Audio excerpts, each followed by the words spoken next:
you sign it, and then I can start circulating it to the town. But then we'll have to have something on the next agenda to actually approve the annexation. What is this for? This is it's the agreement between us, but not actually the act of annexing them. And granting a special use for the Do we have any special timelines we have to use for the actual annexation portion of the annexation? No, Or did we get I everything? just think by- we should get it done. Okay. I'll let that know. All right.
Probably one day. Oh my God. I looked at the weather before I got dressed this morning, I'm dying all day. I figured because Thanks. I want to do something different.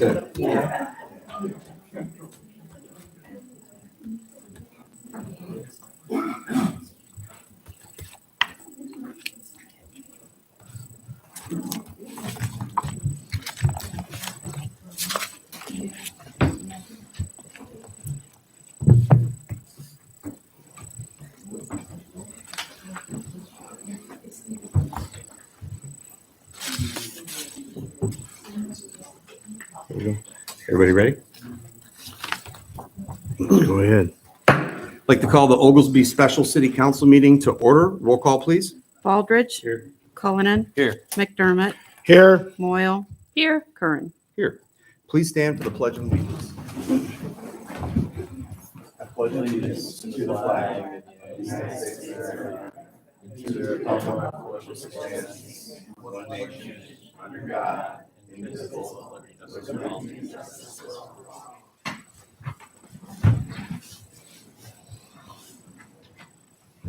Okay, tonight, I know it's a special meeting. We actually have one regular business item first, and then after that, it's kind of more of a long-form discussion. We haven't had one of those in a while, so it's a little more relaxed, but I just want to make sure that nobody overtalks anybody, and we'll try to get through everything as orderly as we can. First item is public comment on agenda items only. Seeing that there's none. First, number 5, approve bills presented for payment in the amount of $146,030.40. Yeah. So there was a bit of a snafu with these last time, just a bookkeeping thing. Becky's cleaning up the books for the end of the year. There were some checks that were voided, including a $68,000 check to Republic Waste Services. And there was more than just one, but that was the largest of them. And these voided checks ended up being displayed as a negative balance on the bills last month, which resulted in the really low amount. So that was the issue. Okay. There's no additions, corrections, or modifications. Can we get a motion to approve? I motion that we pay the I'll bills. second that motion. Roll call, please. Baldridge. Aye. Cullinan. Aye. McDermott. Aye. Moyle. Aye. Curran. Aye. Number 6, approve IVCC annexation agreement. We'll go around the room, see if anybody has any comments. I know we've talked about this thing to death, but we'll give everybody an opportunity. Yeah, I'm just so glad that we're done talking about it. I think it's going to be a tremendous addition to the IVCC campus, and I think it's going to provide a very valuable service for students who want to pursue anything in agriculture. It's a very noble career, being a teacher in a rural district myself. I see it every day, and just very excited. Excellent. Moyle. I'm really excited to see the building. I actually am a graduate from IVCC, but I had to transfer early because there were no ag classes to take, and that's what my degree is in. So super excited to get this going forward. That's interesting. Always happy to improve education. Let's go. Aldridge? I'm very happy to finally be able to move forward with IVCC. The electric department has been compiling the materials to run our electric service to the new ag building. We'll be collaborating with our friends from Ameren to determine the best plan of action to make this as smooth of a process as possible for all involved. We look forward to being partners with our local community college and congratulate them in making their facilities so much more valuable to their students. Excellent. Yeah, I just wanted to say, I know it's been a while. We've had some hiccups talking back and forth a little bit, but I think we came to something that everybody's going to be happy with. And I look forward to any time the college can expand services, bring more students to the area, and just expand upon everything. So if there's no other comments, if we can get a motion to approve the IVCC annexation agreement. I'll make a motion that we approve the IVCC annexing agreement. I second that motion. Roll call, please. Baldridge. Aye. Cullinan. Aye. McDermott. Aye. Moyle. I Curran. Aye. All right, that concludes our regular business items. So next up, hopefully maybe a little bit more of a long form discussion, but number 7, presentation by We Are Oglesby.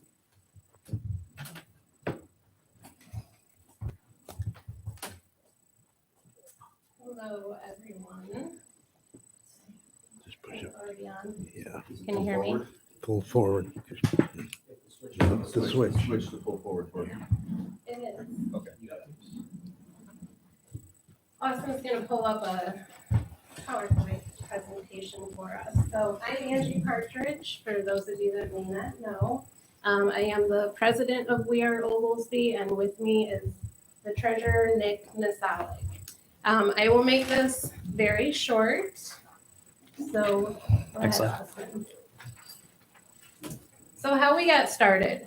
In 2021, 2 business representatives approached the former citizens and businesses of Oglesby, called Cabo, about reviving its meetings, which had been suspended during the pandemic. However, Cabo was no longer active, having allowed its nonprofit status to lapse.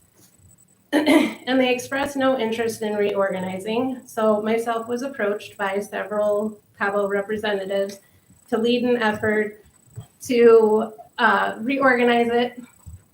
And with the support of many businesses and individuals, we successfully rebranded to what we are today, We Are Oglesby. I'm going to cut that slide just a little short. It just kind of goes on about, what similar things that Cabo was wanting to do. So I have been involved since 2021, before we were even formally rebranded.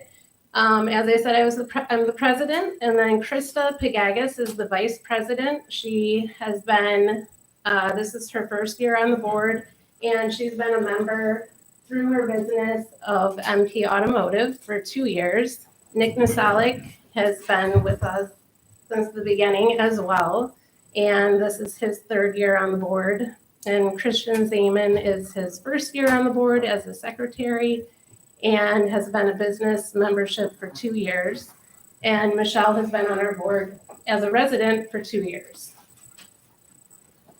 I don't know why I am shaking. It's all right. Our mission is community improvements and economic growth. Our vision is to revitalize Oglesby, highlight existing businesses, welcome new businesses, and promote events. This is the list of our current members. Many of these businesses are on their 2nd and 3rd year memberships. They are businesses that not only support We Are Oglesby, but the city of Oglesby, with many existing for several years. These are our membership packages and perks. As you can see, our membership fees are very minimal. They truly just help us to cover annual operating expenses. Why did we choose a membership? Because we knew that we wanted to offer items of great value that would help those who chose to take this minimal investment.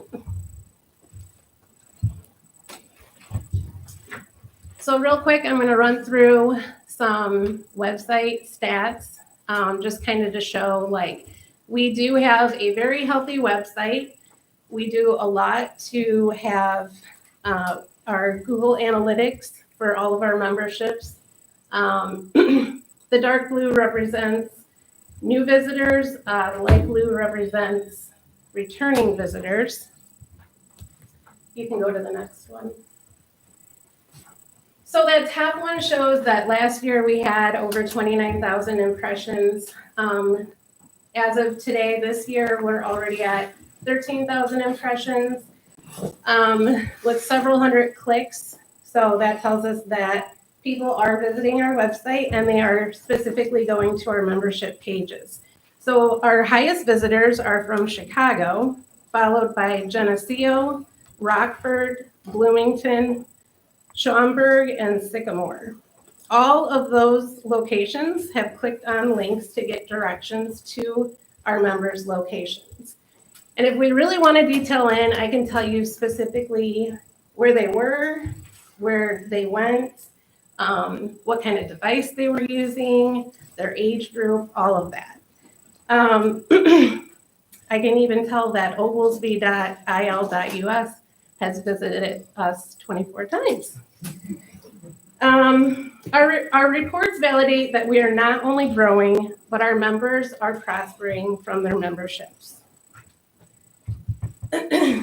Just another visual. Those are all of our events, fundraisers for this year. We clean up Memorial Park. This will be our third year doing that. We always make sure we do it before the Memorial Day services. June 6th is movie night. June 7th is the kickoff party at the pool. September 13th is the car show. September 20th is movie night. And all of October, we do our scarecrow harvest contest. And then, of course, our winter event, December 13th. So I'm not going to talk too much about these next few slides. Just kind of shows our volunteer base and cleaning up Memorial Park. Something new this year are member mixers. And I highly encourage everyone here to try and attend those. We will be hosting them the first Wednesday of each month, June through October, from 5 to 7 p.m. And our members get like a $100 credit from us to host it towards beverages, food, whatever they choose, and then several different promotional options are available.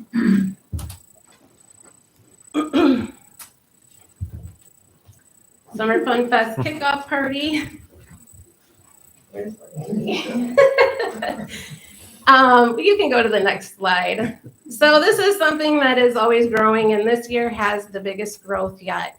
The idea behind Summer Fun Fest kickoff party was to celebrate the kickoff of one of the premier and best festivals in our region. It is designed to not only get our residents involved to enjoy something more intimate, but to build anticipation as we welcome a great event that the city of Oglesby has hosted for many years. An event that we want to grow into what it is this year, where we hope to see the city of Oglesby employees attend and enjoy before their crazy busy week starts ahead.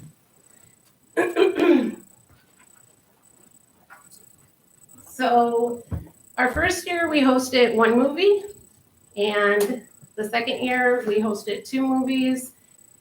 Last year Hocus Pocus was our highlight one, and this year on June 7th we will be having The Goonies, and on September 20th will be the original Beetlejuice. There is no charge to attend, but there are concessions that are for sale. Again, our car show. Some pictures of the scarecrow contest, and I really wanted you guys to see that, these are your businesses and residents here in town that they are putting a lot into these displays. They're amazing. So I encourage people to get out, walk town, check them out. Last year we had people that had seen them the year before and came back to revisit again. and check out the displays. And that is what the whole idea was behind this, that hopefully Oglesby will get known for this Harvest Fest or Scarecrow Harvest Contest. I think the parade kind of speaks for itself by now.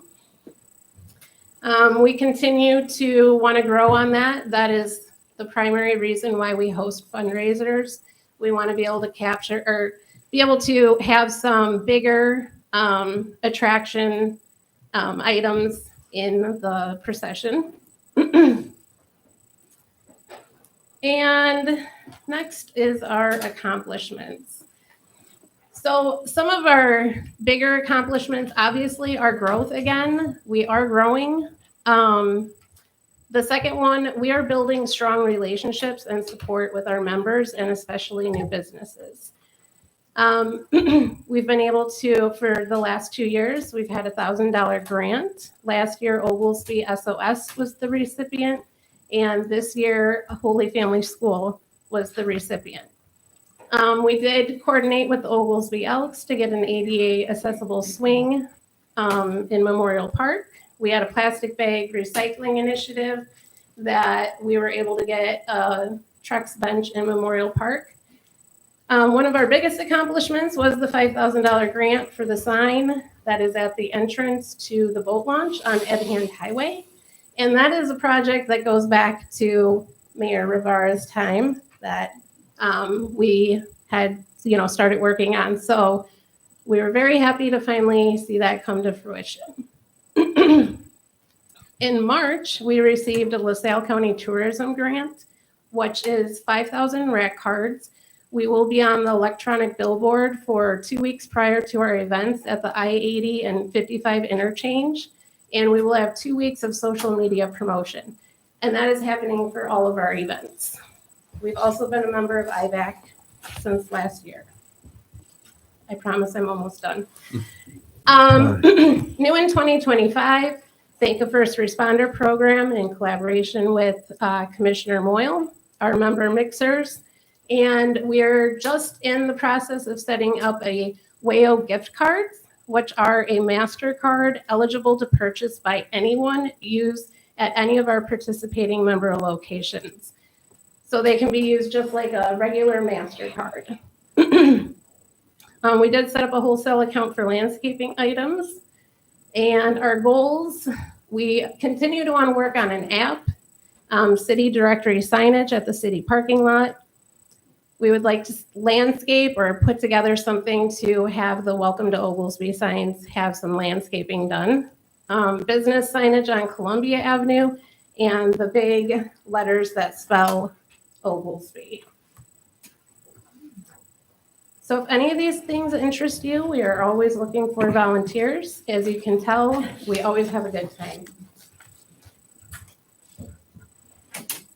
We do send out a monthly newsletter.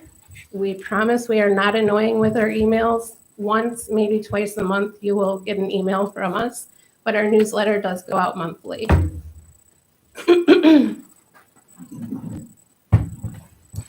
And that is how you can contact us. So in closing, as we continue building momentum for economic growth and community pride, there are several simple yet meaningful ways the city can support our mission and the businesses who have already chosen to invest in Oglesby. I'm going to leave you all with a handout on those items. And at this time, does anyone have any questions? I don't have any questions, but as I said at the last meeting, I really can't thank We Are Oglesby enough for the work that they do. There's obviously, as the slides show, so much work that you do that and I'm sure a lot of people don't understand all the work that goes into making all these things possible. And so very, very appreciative. And I think as a city, we should be working as closely with you as possible to make your lives easier out of appreciation for the things that you do, as well as with all of our different business owners who also do those things so the city doesn't have to. So I appreciate it. Appreciate very much everything you guys do. I know it takes a lot of work and a lot of effort to be bringing new events and new opportunities in here. So Please let us know how we can help support that and best we can. I know we did a little bit with that when you guys kind of took over I know you already had the parade, but then you took over a lot of the other stuff, part of the event. If there's things that we can do to help offset that, to continue those kinds of things, please let us know. I appreciate that. Thank you. Thank you. Thank you. You have our support. Actually,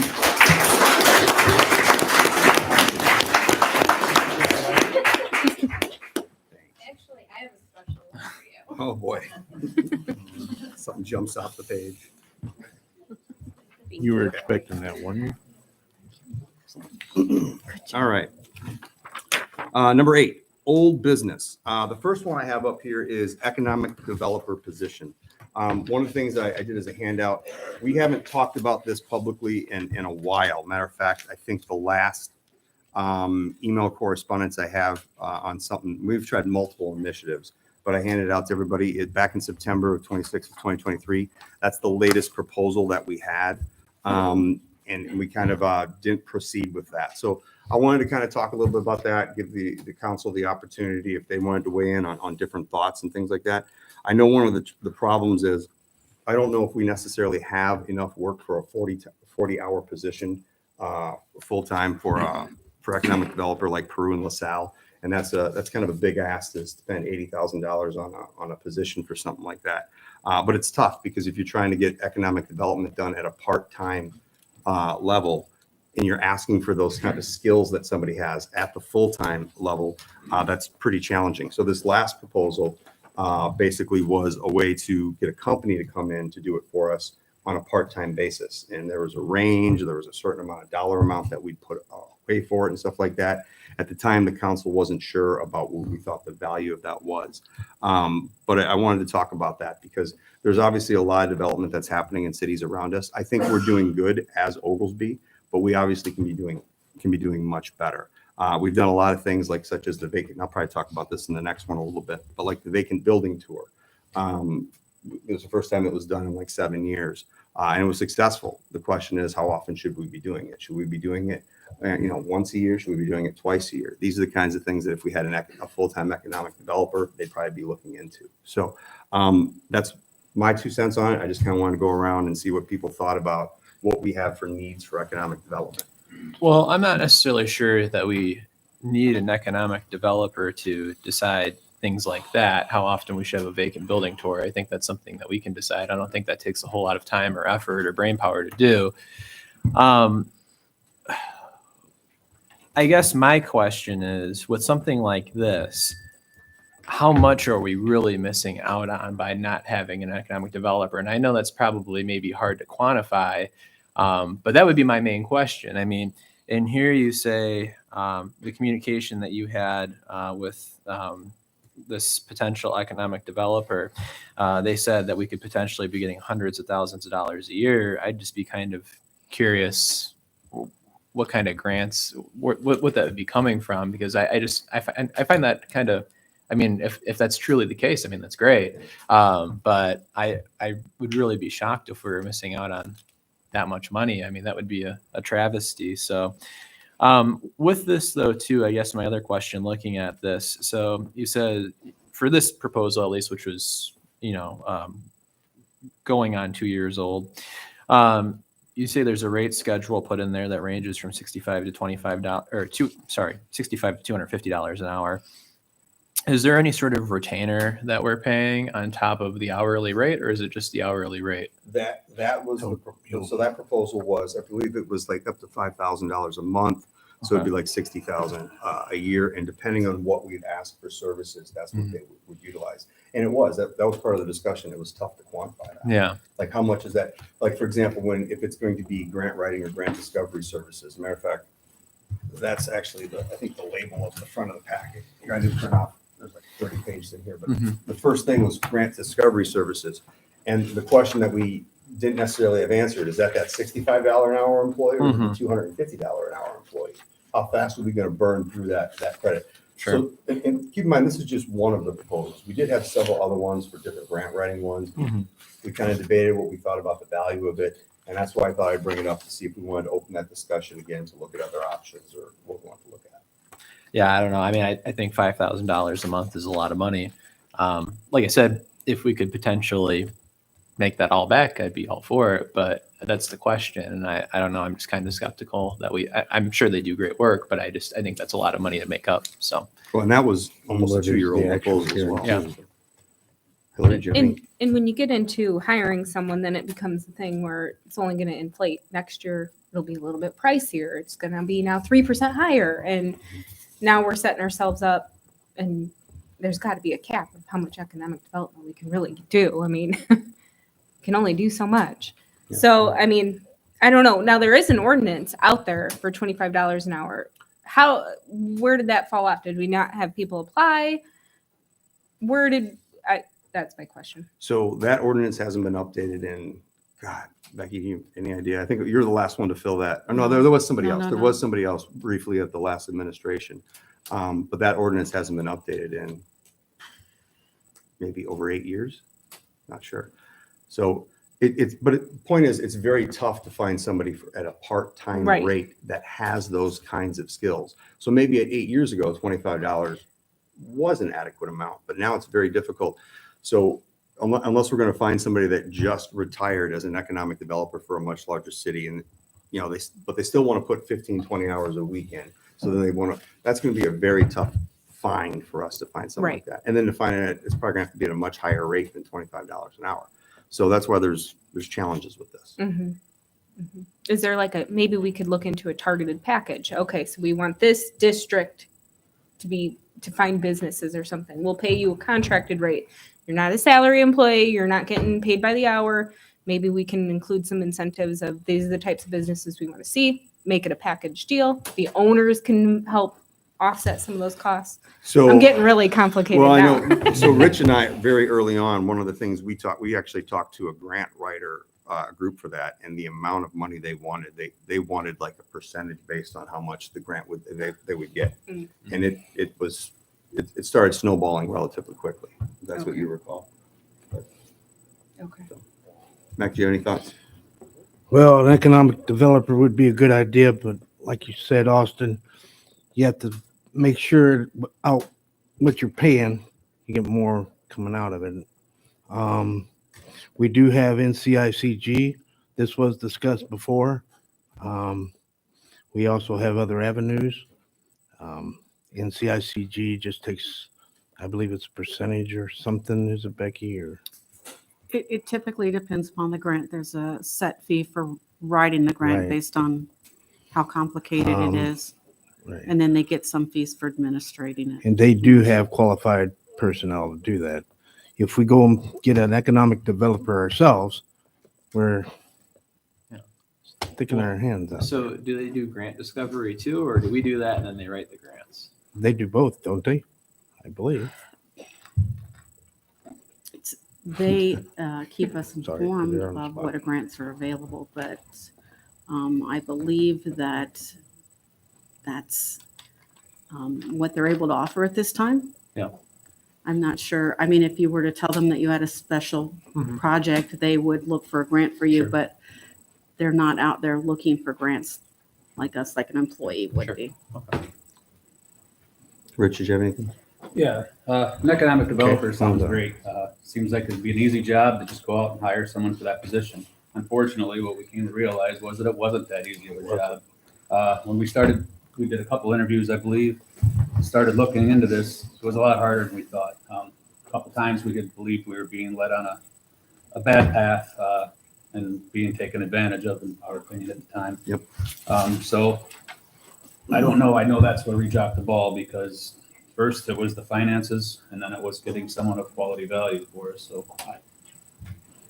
I think we're still in that exact same position to where how much are we willing to spend, and what are we going to get in return for spending that? And if you get somebody that's retired, they're on their way out the door. I'm not saying that's wrong, but how much are they really going to push?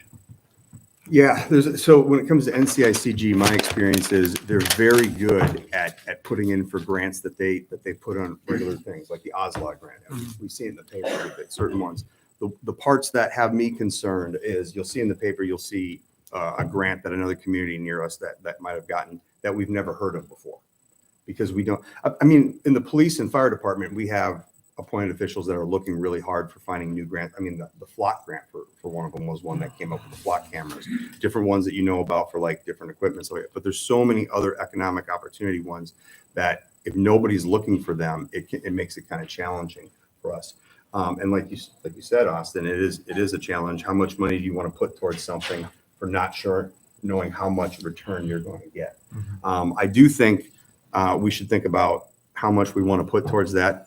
Is it possible, like what you said, trying to find somebody that is a retired person that Right. want to come in? That's like finding a needle in a haystack. That was the problem. That's why the last thing we started looking at was maybe a company that does this kind of services for that. They might have a larger staff, but they're not necessarily giving one person as a full-time employee to the city. We could certainly engage that again. We looked at a couple of them. We had a hard time finding somebody, but this is just a discussion tonight to see where we're at. If people think that this is something that we should investigate into, I would recommend that we kind of make a budget for it first, and then look at our different options out there. Just food for thought. Again, no decisions being made on anything tonight. So, For fiscal year 26, are we going to have like a budgetary meeting about where we're sitting? How does the planning go for that? Maybe that would be an appropriate time to see if there is even funds available. I've started putting the numbers together, I've started, but I need to wait until the end of the year to actually put the To budget, close out. to close it out, figure out where we're at and go from there. I mentioned there were some challenges in the last financials that I sent to you. So, but that will happen next month. Mhm. well, maybe that's the next stage. Then we'll look at the budget and think about how much we should put towards something, whether it's grant discovery or economic development or something like that. And then we look at how much we have available to work with, and then look at options. Sound like kind of a plan? Yeah. Anybody else? Anything else on this topic? Then again, it's just a discussion. So, okay. Next one, B. Building Improvement Grant, Economic Development and New Housing Initiatives, Curran. So Commissioner Moyle and I had a conversation maybe about a month or so ago about this. So I think it was a little over a year ago that we approved our latest and greatest, we call it the BIG, Building Improvement Grant. And there's two aspects of that. There is a facade program that's been very successful in the city of Oglesby. A lot of businesses have utilized that. A new one we created was a utility abatement policy. Nobody's taken advantage of that yet. And then outside of the BIG, we also created a new homestead for creating new homes with a tax refund option. And I think, how many, is it just one so far that's done? Is there a second one that's I started? know that there are two are coming, and I've talked to a developer who's thinks that he has some other people who are Oh, a interested. developer. I know we wrote something specifically in there if a developer wanted to do a block of houses or something. Okay, that's good. So talking about that, I know that we've got some new people on the council and they haven't really had a chance to weigh in. I don't know if you guys had an opportunity to look at the building incentive grant thing, and we can talk about what we think of its effectiveness, or if we want to modify it further. It's kind of a living document if we want to look at it every year. But the facade one's been relatively successful. So I'll go around the room if anybody has any comments or. Yeah, I'm familiar with the facade one, not necessarily the terms, but I do know that lots of people have used it. As far as the housing one is concerned, it's a property tax incentive, right? And so what are the terms of that? So that one, what it does is it is relatively small, but what it does is the amount of property tax that the homeowner would have to pay to the city of Oglesby, that if, I want to say it's 100% the first, is it 100% first year? 100% And then the first year. 50% second and third year? We actually went 3 more years, so 50% for the Okay. next 3 years. Yeah. Okay. So, And that's the city's portion of the tax bill only.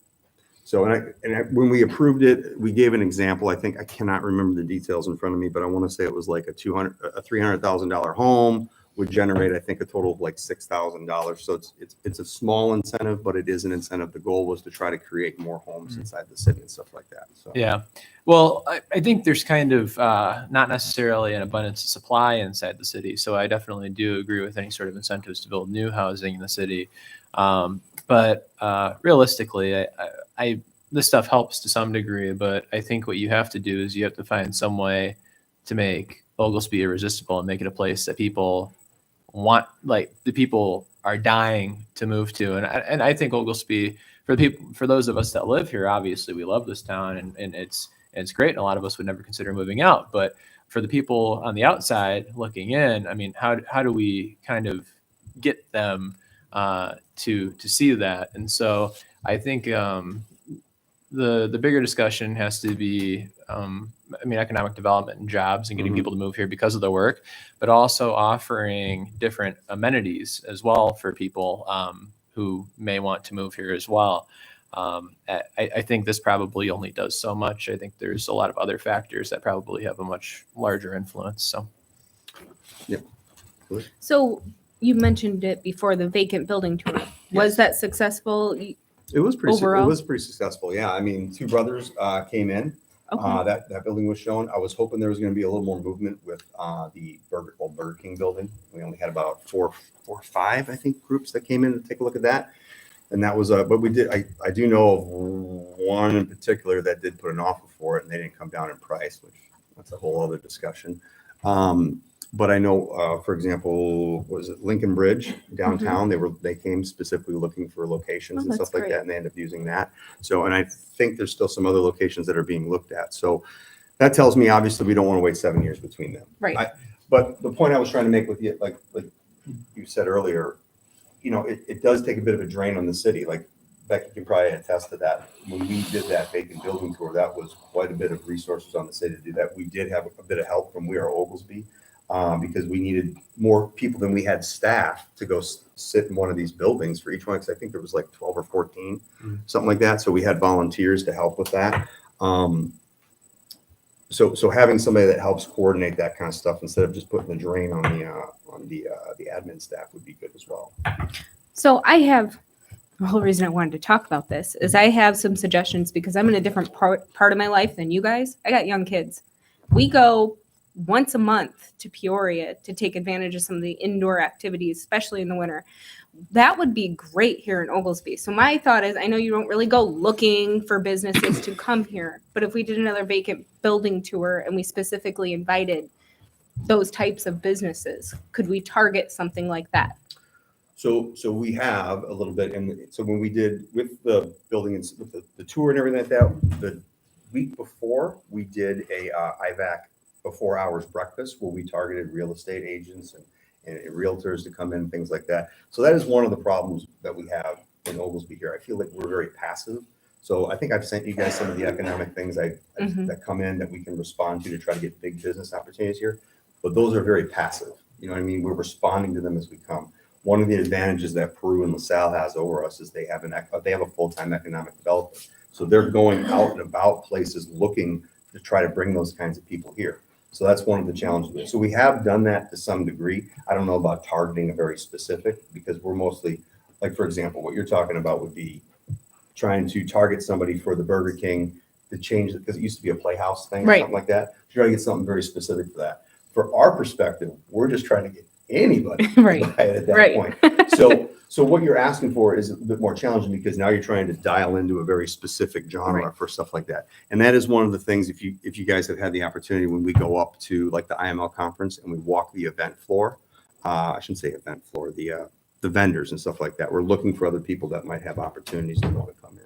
So it does pose problems, but I do think we have done that in some capacity and hopefully we'll continue to do that. I'd like to at least do this tour at least once a year.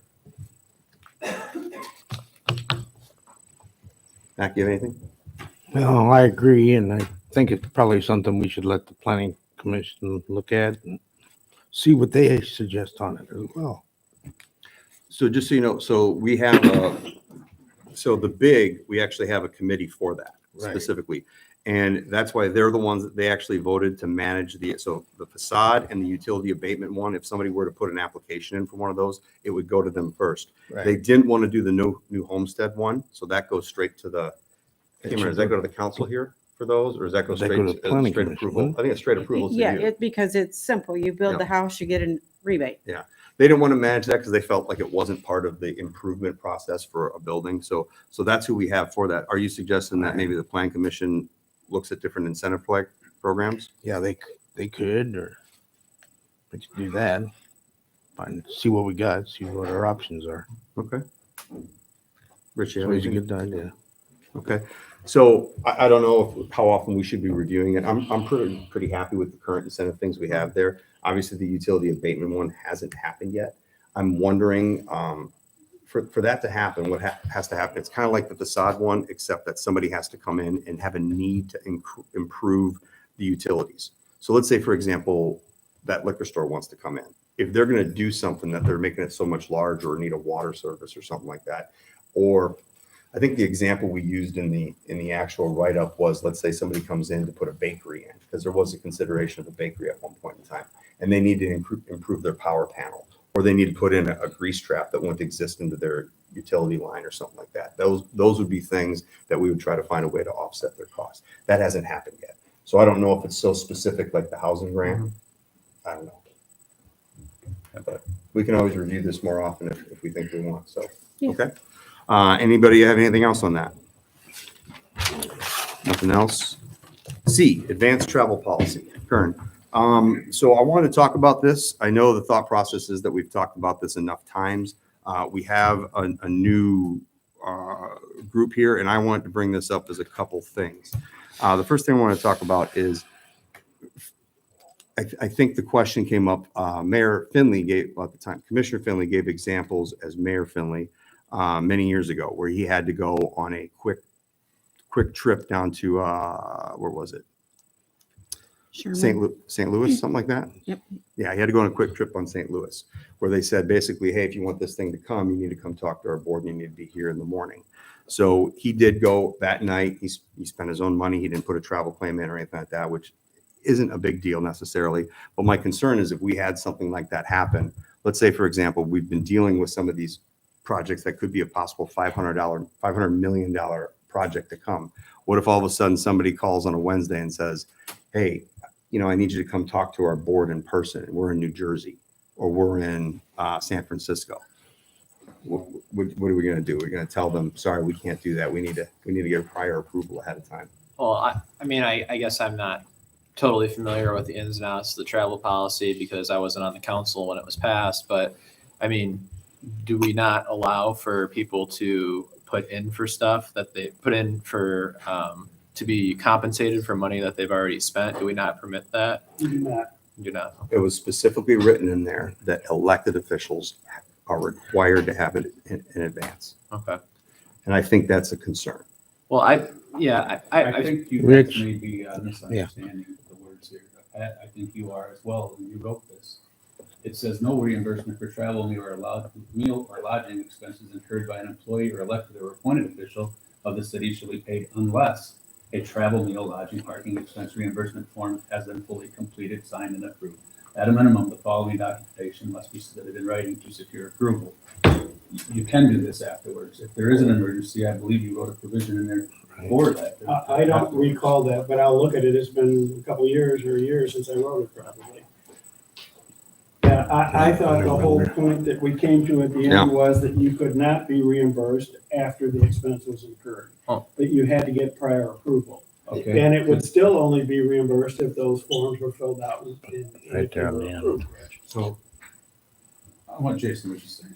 However, in the event of an emergency or other extraordinary circumstances, the corporate authorities may approve more than the maximum allowable expense set forth therein. That's for the amounts, I think, that are on there. That's for the amount. Because there's a listing of like how much it costs to go to like a hotel or something, which is hilarious. Maybe because- we should all Well, look at this. I don't think this is very complicated. I think that if an emergency does come up, obviously the Yeah. person should be allowed to put in for it and receive it subject to council approval. I think that's common sense. So I don't know if That's not what anybody. your current Yeah, policy says. Okay. That's the Well, problem. I would support it and an edit to that policy then. I Okay. no issue with that. I agree. I mean, if you do it, you get reimbursed later. I have no problem with that. Isn't there now an Illinois state law, House Bill 4379, that requires you to have some kind of travel ordinance on file for all municipalities? So let me- municipalities? Let me give you the background. So Becky, You do, Hillary. Yeah. so way back in the day, multiple administrations ago, they did one, and we were operating on it just fine. However, we found out that technically it was never ever voted on. So we were following the rules because we had one and we were using it, but it was never officially approved. So that's when we looked at, tried to approve it, and that's when there were some changes that some individuals on the council wanted to And- change. Well, I glanced at it and there's a requirement you have to have a form. I think it's a FOIA because of FOIA, I assume. So, I mean, even if it's after the fact, you still have to complete the form. And I don't think anybody's got a problem. No. with that, though. So that's the next thing I kind of wanted to talk about. All right, so we have credit cards. So it used to be in the past, if you go to the previous administration, the only credit card that existed was the one that was issued to the mayor, and it was just kept at City Hall, and that's what was used for everything. So we changed that up a little bit, so make it a little bit easier for every department head has a card to their name, and that's how they make their purchases, and then the commissioner can sign off on it. Because before it was a pain in the butt. It would all come to the mayor's card, and then you'd have to go out to the individual commissioners, and it was a nightmare. So one of the things I'm not a fan of, I don't think some of the department heads are doing travel claims. They're just using the card for their official travel, even though the money is being used properly. The problem I have with that is that the travel claims are not happening. Is I believe that's false. that incorrect? I don't believe that's true. So I'm not aware of it. So when our electric person went to Absolutely he did. he filled out a travel claim for Yes, it? he did, and I Okay. turned it in beforehand. Okay, I apologize then if I have that incorrect. So that's good. I'm glad to know that that's still happening. That's great. But it still comes up with the issue of, I think, I don't like the idea of advanced travel, especially if we have departments authorizing travel, but then yet elected officials are barred from making a decision if they need to go somewhere.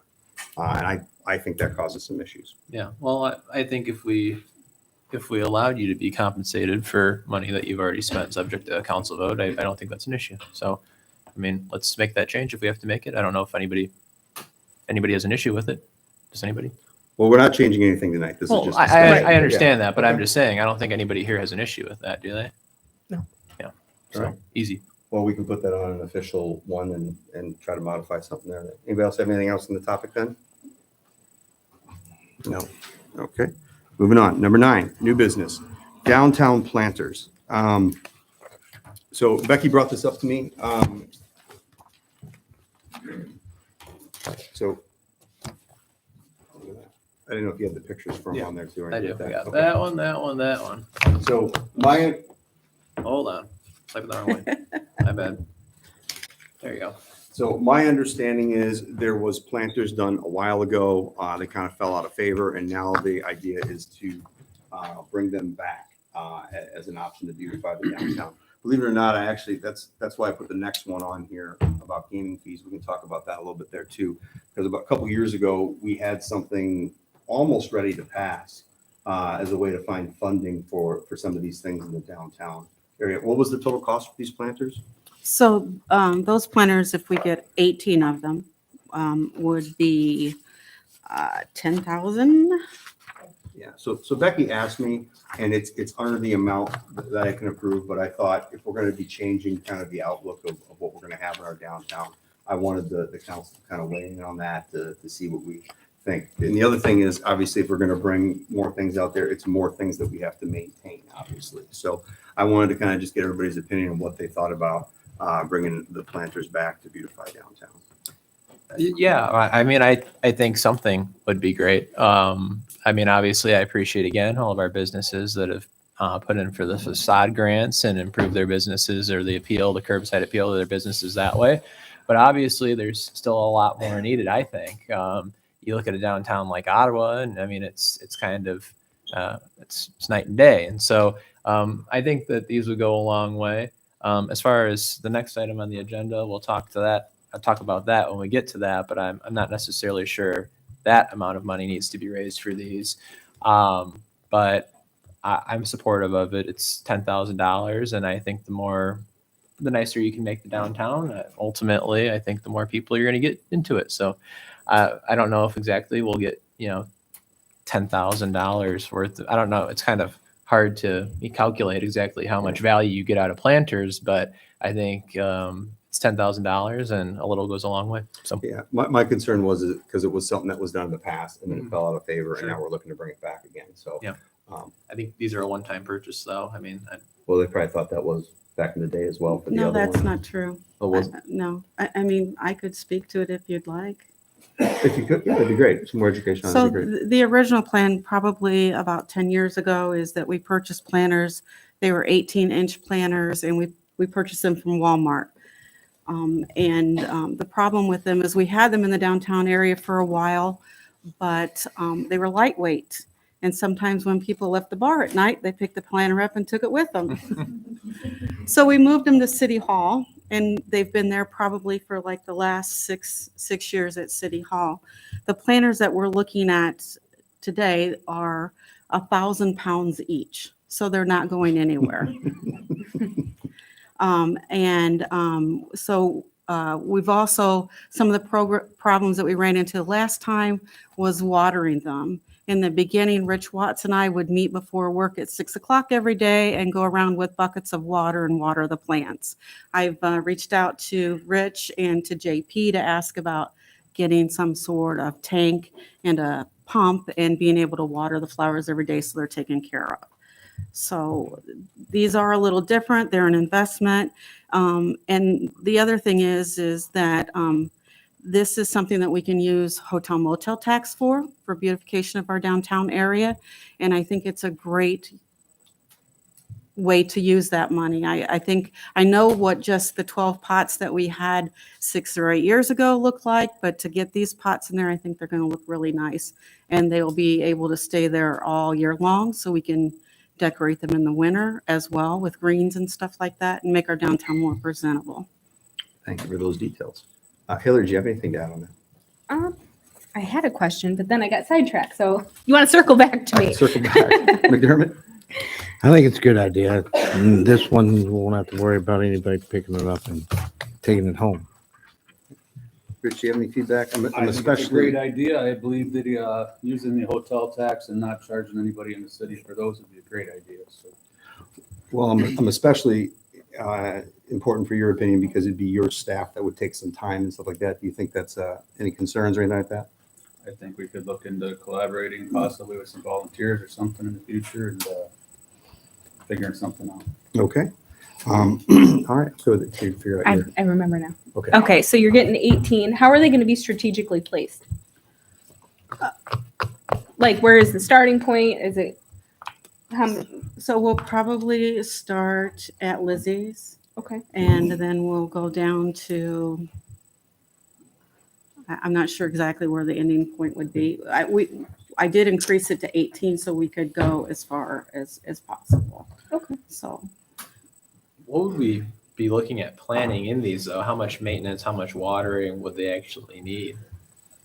So my guess is since they're concrete and they're a little larger, they're not going to need to be watered every day, but they're probably going to be in the heat of summer need to be watered 3 or 4 times a week. Has anybody taken into consideration car doors? Yeah, we'll have to set them back far enough to make How big sure. are the planters? What? How big are they? Do you know the dimensions? I do. They are 36-inch diameter by 30 inches high.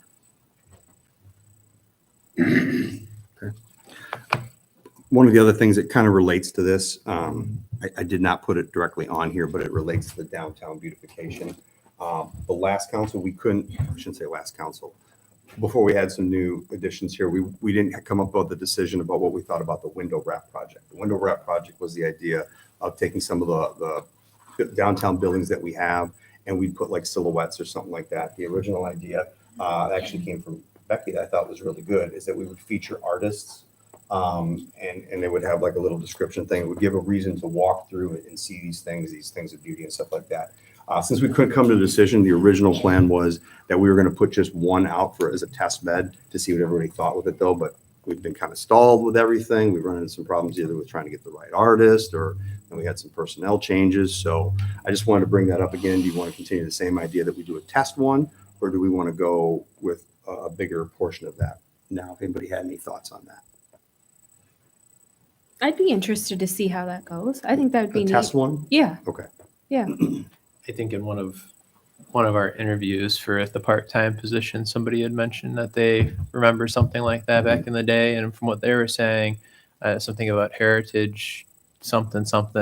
I don't know, but it would be really neat. I mean, if that's From what I remember from what she was telling us, it was something about all the different ethnicities and groups of people that came here, moved here, stuff of that nature. I think that'd be a really neat thing to show off. Yeah, we had a lot of different talks about what the artwork could be and stuff like that, whether it be diverse or if we want to go with a theme or anything like that. But if nobody has any different objections, we'll go with the same idea of trying to see if we can get the, now that we got 2 new people here for that, we'll see if we can push forward on getting the example 1 done and see how we want to expand. That works. All right, nothing new on planters. B, gaming license fees, Curran. So I wanted to bring this up.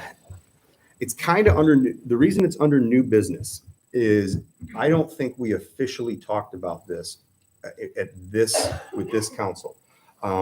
I know that we had some emails going around, and I think at the time, nobody wanted to address the item at the time. To go back about 3 years ago or so, we were very close to wanting to come up with an agreement. Matter of fact, I think Commissioner Udis at the time, his recommendation was that, matter of fact, if you look in the paper, there's a paper article back in 2022 that put it out what we were going to do. But then by the time we had the next meeting, we decided not to do that due to some pressure. But what the goal was that we were going to raise the fees incrementally, and then half of that funding that came would go to a separate little fund area that we would have to put to downtown beautification, was the thought process. So for those that don't know, we only charge $25 per fee for gaming terminal. The cities around us, I'm not exactly sure about LaSalle. I know everybody's raised them. Peru has taken it to the maximum of 250. So it's 10 times the amount. Plus there's a provision, something in there. I know with Peru, the news article was that half of that fee is paid for by the vendor anyways. So it's not even paid for by the establishment. So I wanted to bring that up and kind of ask everybody what they thought about that, if this is something we should consider. I think right now is a good time to talk about it because we just got done doing our fees for this year. So it won't have a factor until next year for people to update their licenses and stuff like that. So what do people think about? I know we talk about that we don't have funds for a lot of things, and this is obviously that, you know, if we were the only ones, if everybody else is at 25, I would not want to cause a disparity of increasing funds and causing people to want to leave Oglesby. But since everybody's already at the maximum, I don't think it's an issue. So philosophically, I don't necessarily disagree with the idea of funding downtown beautification through gaming license fees, increasing it even to the full $250, whatever. But the thing is, as far as downtown beautification is concerned, I mean, we have the facade agreement, and then we also are suggesting these planters. These planters will cost us $10,000 a year. And if we were to increase this amount to $250 overnight, there's about 100 machines in the city of Oglesby. That's going to generate you about $25,000 a year. I mean, more than enough to pay for the planters and have some left over. And if we're doing that every year, that's going to build up and build up and build up. But the thing is, if we were going to do something like that, I can't speak for the business owners, but I don't even necessarily know if the business owners would have an issue with it as long as there was some sort of cohesive plan for downtown beautification. Because right now, what we're suggesting is planters, and that's a great step forward. But what else are we planning on doing? I'm sure. I think generally speaking, a lot of people don't mind paying taxes, fees, whatever, as long as they know they're getting their money's worth. But they have to be getting their money's worth. And right now, to increase this fee, I don't necessarily think they would be getting their money's worth. So I think there's more of an imperative on our end to do something a little bit more to justify that before we could ever think of raising that. So. I worry the impact it would be on some of these smaller businesses that maybe don't have as many people because they don't serve food, or for example, one of them has quit serving food. They can't find help. I just worry that now we're going to increase fees and then they might leave. So. Okay. McDermott? Well, I agree. It's the economic factor. You raise the fees. Are they going to be able to afford it? And you don't want to get a guy have 4 machines and he's losing business because he can't afford that and can't afford a decent bartender or whatever. There's a lot of avenues to that. That's a lot of to be thought about. Rich? Yeah, as a business owner and one person that came up here and adamantly went against this in 2022, I do believe that the taxes, fees, and licenses are a lot for bars. There are other bills and things that you have to take care of in bars, and I don't believe any of you would have that knowledge, but this isn't like a hopping place to where people are coming to overwhelm us with money by any means. I think just as we're trying to do and make money and spend it how we have to, I think the city should probably take that advice too. Yeah, and I think if it was a hopping place where our downtown was just, packed absolutely every single day, every weekend, whatever, I think we could definitely justify raising that because we could say, if the city played some sort of a role in that, if it's the private businesses that are doing that themselves, then maybe not. But until we do that, until we kind of get that environment, I don't think we can. Okay. My 2 cents on it is that that everybody else around us has raised it up, and we're still at 25. If you look back at the original news article that we were about to do, it was to raise it at like 25. So it was going to be instead of just going straight to 2, which we could. But my thoughts are, I think we need to move up with the times and stuff like that. But if that's not what the consensus is, then that's not what the consensus is. It's understandable.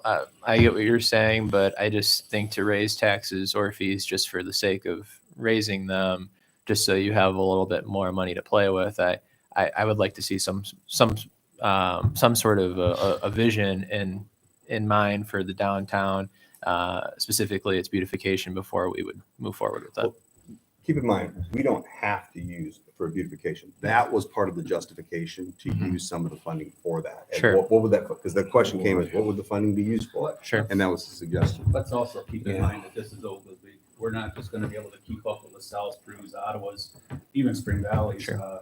We have to take into consideration the amount of people that are in our town Exactly. and are continuously in our town. It's not that great. And as the older generation passes away, we don't have that same opportunity anymore. It's not like No. the guys are sitting in the bars at 6 o'clock in the morning, reading the newspaper, playing cards. Those days are long gone. Okay. That's right. All right. Anybody else have anything on the topic? Nope. All righty. Next one. C, enforcement of city sidewalk ordinance. McDermott. Okay, just to let everybody know, the reason why this is being brought up, the safe route to schools will be bid on in August, okay? When we're doing this, we have a few residents that don't have sidewalks. They're gonna get a sidewalk put on their property. I've had people come to me about, my neighbor doesn't have a sidewalk. I was forced to put one on. Why isn't it being enforced? Jim and I looked it over. We found out that since 1960, there's quite a few that doesn't have sidewalks. It's an issue. How would you enforce this if it hasn't ever been enforced for so long? People need to understand that the safety of our kids when they're walking on the street. I mean, are we going to wait until something happens? Or are we going to say, hey, all right, the city will figure something out? That's what I'm looking at. If I'm doing a safe route to schools, I'm putting a sidewalk in where somebody doesn't have one already. There's other people saying, hey, he's getting a new sidewalk. Put one in mine. That's not right. The sidewalks should have been enforced a long time ago. There's quite a few residents don't have it. People are buying the adjacent lots. And once you buy an adjacent lot and you build something on there, it should have a sidewalk. If you add it to your own personal property, you need to put a sidewalk on it.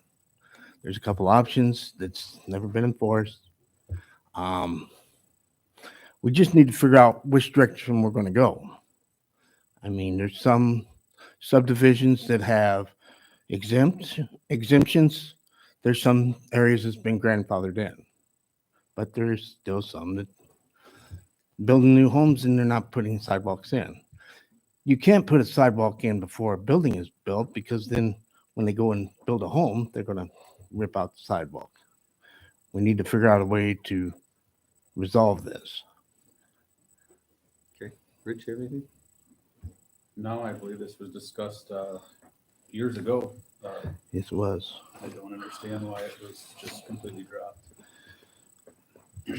I mean, I can politically, explain I that think later. it's kind of difficult now to go back and say, well, all of a sudden, we've decided that you do have to have a sidewalk. We said we gave you an exemption before, but now we want a sidewalk. But I do think there's value in having the sidewalks though. Well, don't misunderstand. There are some residents that were told you have to have a Sure. sidewalk and they didn't. Yeah, Certain subdivisions were given provisions and yeah. some were But grandfathered in. yeah, but I mean, even if it was a case of not an exemption, but just the city not enforcing it, at the same time, still, it's kind of our silence is kind of our consent in do that you case. enforce it? And so I think it's kind of difficult politically to go back and say, okay, well, now we're going to have you all put sidewalks back in. But I do think it's something that should be done. And so whatever we could do to try and incentivize this, I think would be great. But that's a whole nother discussion. But I absolutely do think I'm the more looking at walkable, the more bikeable that you can make a town, the more desirable it's going to be to move to. And that's part of our discussion with, trying to get people to build homes here and whatnot. So I think it's something that should certainly be looked into, but I think that there's going to be, the city's going to have to We're maybe gonna- give a little to get a little. I can We're give some gonna- background on that, but I figured. we'd How take many a little- residents are we talking that may fall into this category? Yeah. Jim? Oh, we got to count. Like 25, something like that? I wish. So in Heritage Field, Here you go. there's one subdivision that was, community plat of subdivision approved in 1995. There's roughly 93 lots in that subdivision. Of the lots that have been approved, 20% of those that should have put in sidewalks didn't, or only put in part of them. So that's like 22, 23 lots. Then there's 5 or 6 other lots in the subdivision that haven't been improved yet. And we have homes being built in the subdivision that we're enforcing the sidewalk. So we're making the new people build them. So the question is, what about the homes that skipped? How do we address those? The subdivisions that we're putting the safe routes to school in Right. were exempted in the 1970s because they were estate lots type of thing. So larger lots, the plan commission allowed it without sidewalks. Down south, where that subdivision is out there, they're making them put in sidewalks. They're being done as we go along. Most of the older part of town has sidewalks. There's a few areas that are missing some for some reason. But I don't know if you, I think you need to attack, my opinion, I think you need to attack the subdivision that they knew recently had to have sidewalks and they ignored it. If I remember correctly, wasn't there like 3 different sections of the city and at different times, like something in the 80s and 90s and another one in the 90s, where they said it's now required, so the new homes from then should have been, but it wasn't enforced back in the day is the problem. Right. So you've got Cedar Creek or Cedar Estates, Cedar Creek. it's your subdivision. I think that was an exempted area That's because it's exempted. kind of remote. And you've got east of Ed Hand Highway, older subdivision, remote, so they were exempted. The ones I was more concerned about are the ones that, like the subdivision was, like, I can't remember the first one, but something in the 80s, it was coming online and it was required for them to do it. And then when they built them, not everybody did them and then it wasn't enforced. That's the area I think of the Well, bigger I think concern. this is Heritage Fields approved in 1995. The 80s was really wild. I thought there was at You had least the one. roads in right? the 70s, subdivisions, Oakwood Estates, Hickory Hills. Yeah. Those in the But east we're side of gonna- the interstate, west side of town. Who enforces this? Like, how do you enforce this? I mean, you knock on the door? What do you, are we going to put it on, Yeah, attack So we it didn't on? have good ordinance, so I can tell you that we didn't have good ordinances for that. So we started that process back even in the previous administration, where we made an ordinance that would be required to carry escrow. And then we found out that wasn't necessarily even Thank you, Jim. good enough. So that's why our previous commissioner that was in the position over here even updated that even further to make sure that we continue to have the funding. So that way, hopefully this doesn't continue going forward. But the question is, what do you do about the ones that technically when they built the house, it was required, nobody enforced it. And now it might have been somebody that has now sold the house, moved, and now somebody lives there now that didn't build the house and they're already in violation of something. I don't know the right answer to solve that. Cause I don't think that's a fair thing to say, hey, move to Oglesby. By the way, you have a sidewalk requirement. Well, it's something we got to figure out. I mean, we got sidewalks to walking down. Next thing you know, it's empty grass, so they'll have to jump out in the street. The thing is, are we going to wait until somebody gets hurt or killed? Are we going to do So something? today is the perfect example. My kids, beautiful. They wanted to drive all the way to Lincoln School. That's across town. And I I'm a know what weirdo. I street got you're in my talking car. I about. followed them as they drove their bikes before I went to work. Well, my daughter, I when know. she left, because my son had an after school program, took off down the middle of the street. I hate kids in the street. It stresses me out. It makes me nervous. I knew where my kid was, but I was thinking to myself, there's a whole herd of them. They're going to get hit. Right. So if there are no sidewalks, what do you do? That is something we're going to have to figure out which direction we're going to go. The soundbite to that will be, I hate kids. No. That sounds not fair. It This world isn't fair. should be, I love Or I love I'm a kids. weirdo following kids on their bike. I love my but- kids. I love my neighbors' kids, and I want them to be safe.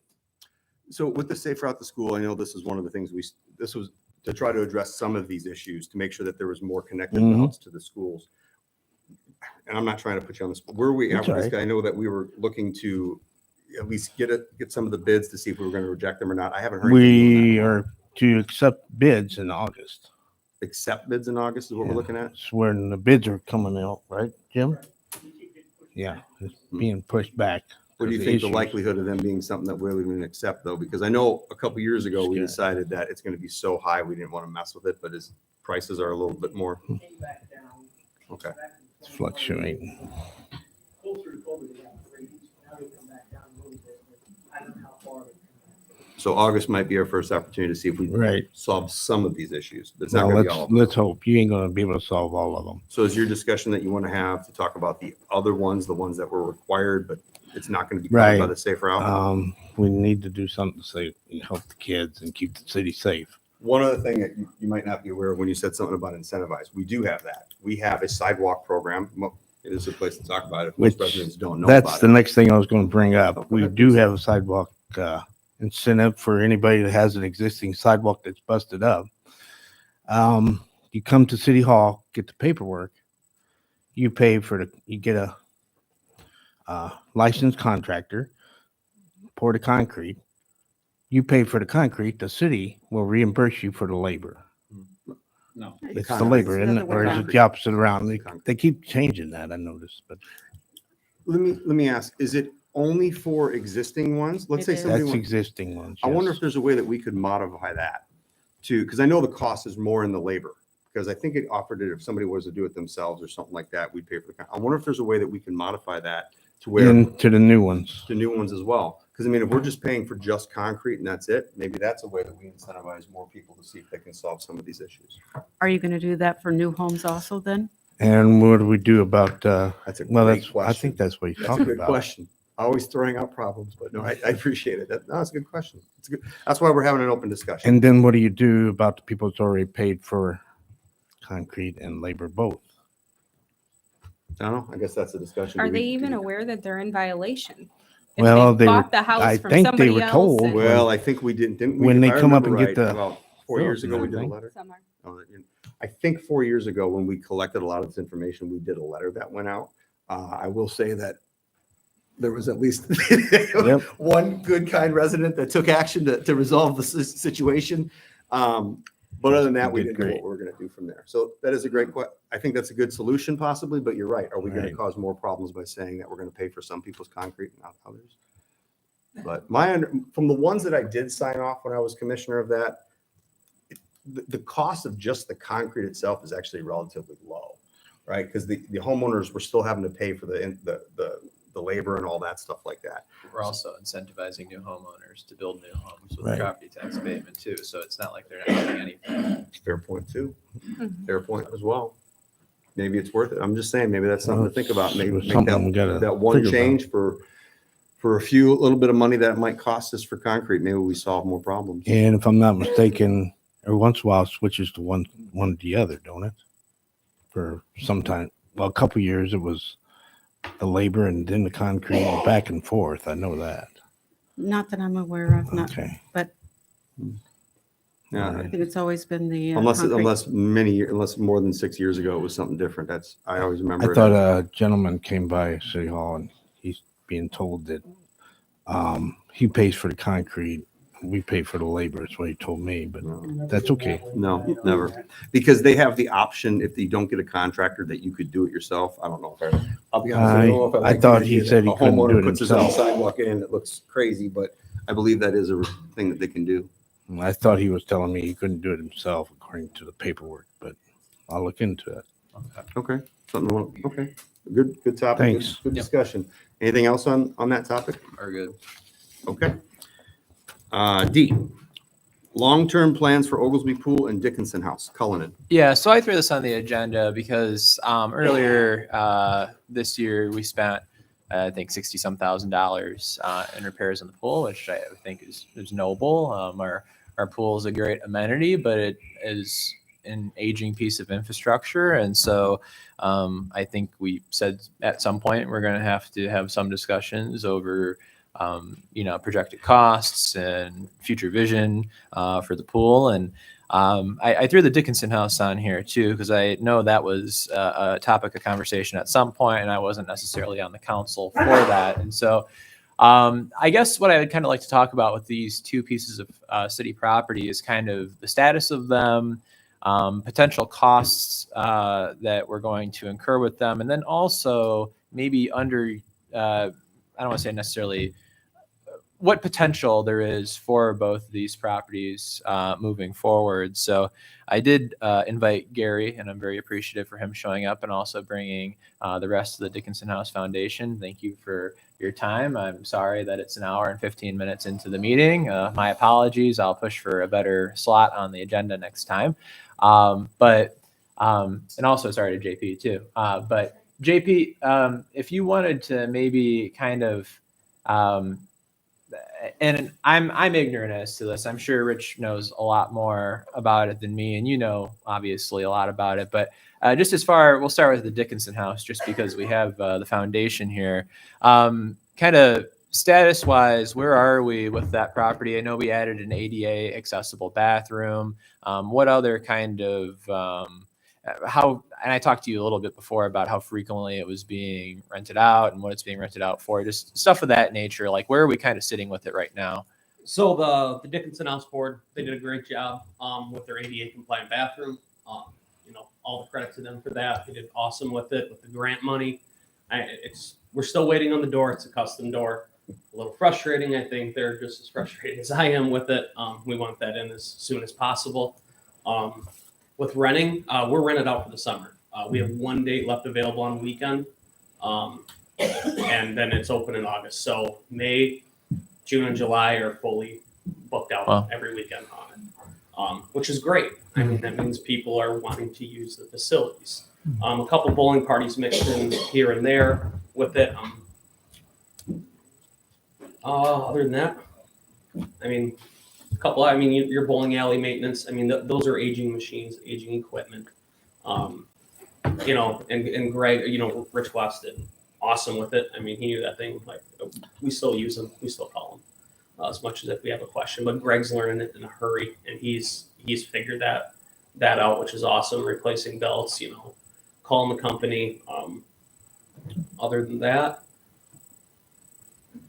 you got your stuff throughout the week for it. We have the Horizon House in there twice a week, having lunch in there. Now that it's getting nicer out, they'll probably start using the facilities of Lehigh Park or McDermott. You have Chess Club in there on Thursday nights, Girl Scouts on Wednesdays. We have a couple more open dates. So if anyone is interested in any sort of, if anyone's listening right now or watching, get a hold of me. We can do some more stuff. We got some other available dates, on Monday nights is open. Tuesday nights, we do have quilters in there. So they're once a month. And then Friday nights also. A couple other things. I know Mayor Curran was at a Dickinson board meeting. We talked about having, I know you brought up the kind of like a Nintendo Switch thing for the kids. I know the board has brought up as well having downstairs with their a movie night in the winter, which would be great to have as well. A Nintendo Switch tournament, like you said, something like that, because we can put up 3 different TVs on there for something kids to do in the winter time. Other than that, how much money you want to put into the building and how much you want to get out of Sure. it. You know, I mean, obviously, you know, there's a limit, but if you wanted to sink a bunch of money and make it better than what it is and staff it more, and, you know, it depends what a vision you guys would have up here for it and the vision of the Dickinson House Board as well. So one of the questions I have, and you made some, I think you made some mention to other parts of the building, but how much of the space in the building right now is being utilized on a consistent basis? Because I assume people are just using that main. Yes, so the main room, we had an issue with the downstairs with the plumbing. I had to check with the Department of Public Health so that we could clear that and open it up back to the public for a safe purpose, which we can. You know, I spoke with them, so we are fully clear on that now, which was great news. And, you know, it's just mainly the main room gets used quite a bit, the bowling alley. It's those rooms right there that are kind of your bread and butter. And then obviously now it's nicer out back, you know, Sure. you know, there was a party there Saturday. I took a drive by, I was at the ball field, and, you know, they were sitting out back, kids were playing on the, you know, the T-ball field that we got back out there. And, you know, they were utilizing the back property as well. Are there any major costs that we anticipate with that building in terms of either the infrastructure or things like ADA compliance moving forward? Downstairs would be your one thing. If you were to expand anything and want the lower level, that would be, you know, ADA compliant. That'd be where you run into the issues with that down there. Infrastructure, the one thing I worry about is the plumbing there. You know, it's all cast iron. You know, when we put in that compliant bathroom, we did have a little bit of, I won't get into the details of it, but we did have an issue there, which luckily we fixed that issue promptly. And we were up getting it back running in, I think, in 2-3 days, which was great. And now we've had 0 issues since that. Okay. But other than that, everything's pretty. No, that is a solid building. Good. If a storm were to roll through, that's where I'm going.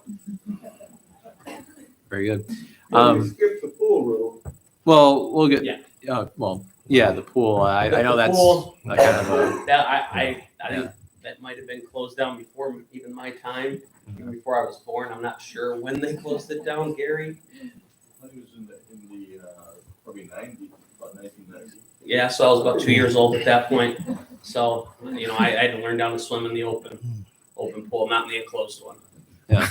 And I'm very glad that it's that booked out throughout the summer. That's fantastic, and I'm glad to hear about the structural integrity of it. I'm glad to hear the different groups and whatever else that we have going through it. What you had alluded to with, you know, what else you could do with it.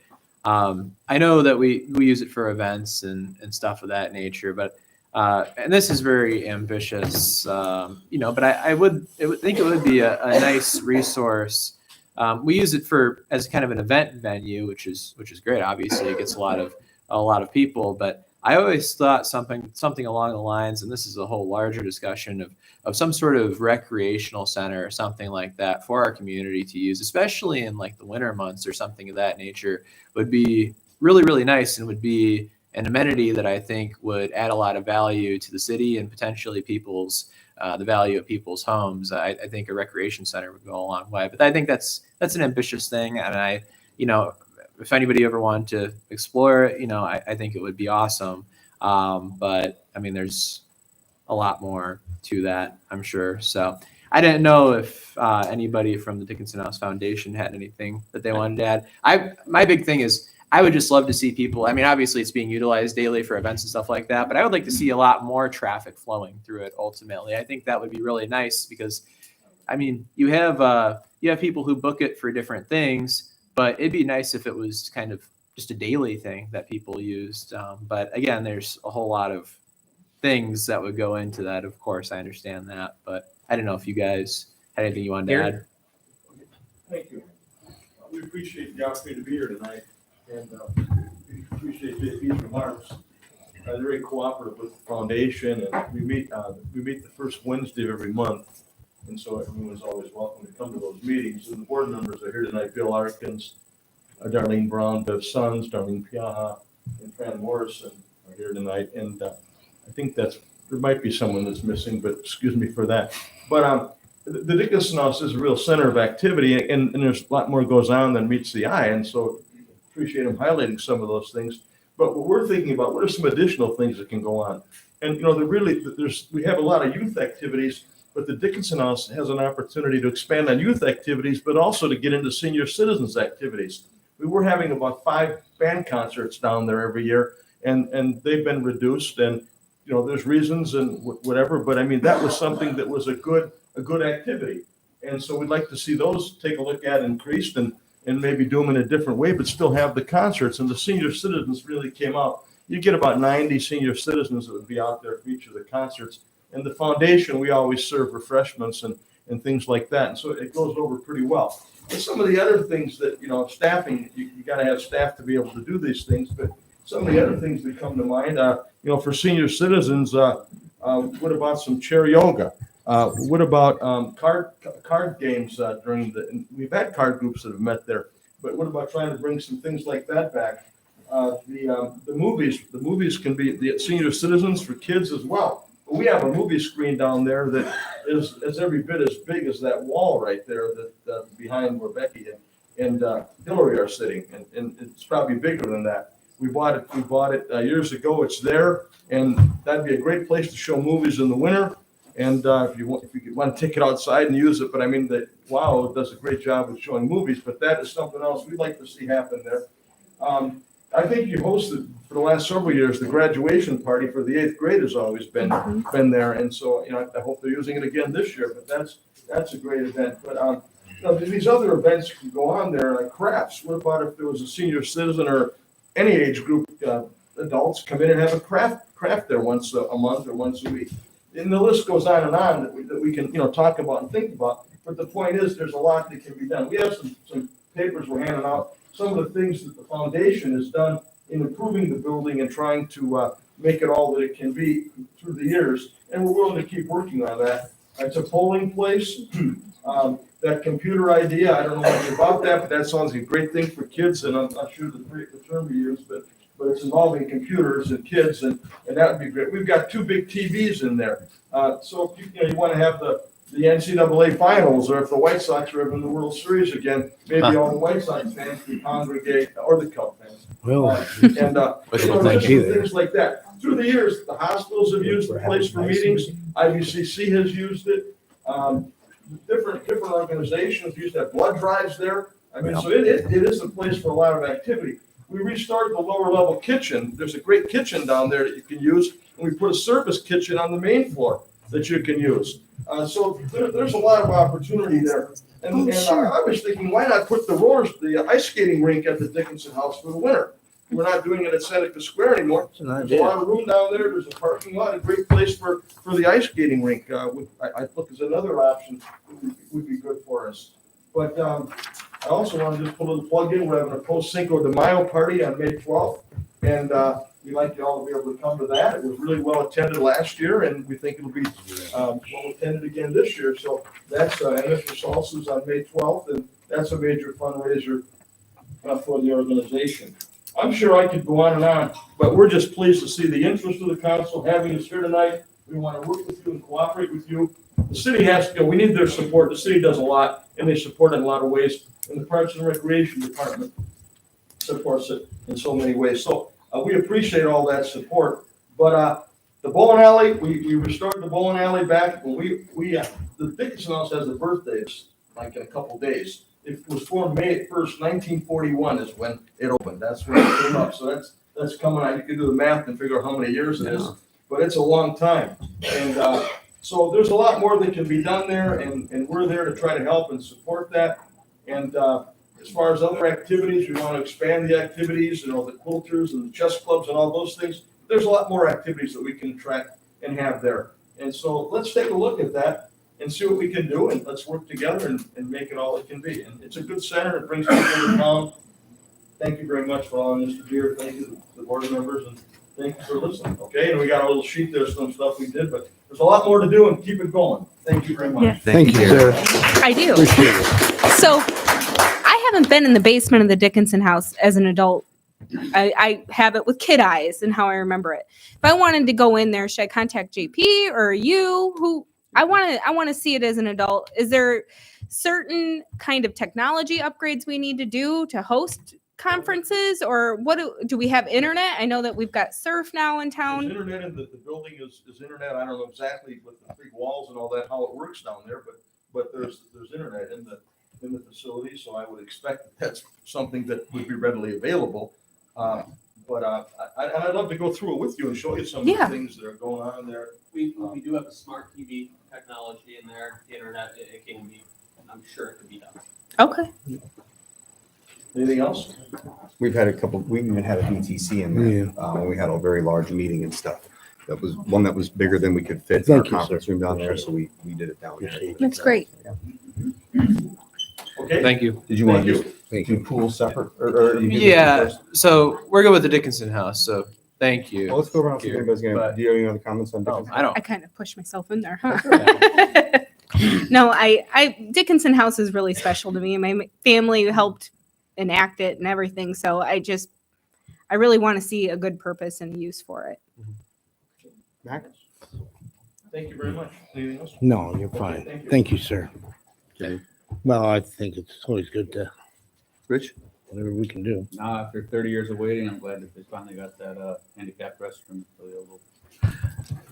So my thoughts on the Dickinson house, similar to what we'll talk about with the pool and stuff like that. You know, I understand that we talk about finances and things like that. The pool, the Dickinson house, these are not things that's going to make the city money, right? But they bring a quality of life that's super important to our residents that we have here. I'm so excited to hear that it's being rented to practically capacity, which is great. That means people want to use it. Now, why is it? Is it because of nostalgia? Because it's a great place? Is the price too low? I mean, we're not trying to make money necessarily on it. I'm just glad to know that people are in there. I know Gary and I have had lots of talks about how we can try to get more things in there. So, like, for example, chair yoga. I haven't had much luck with finding an instructor for that.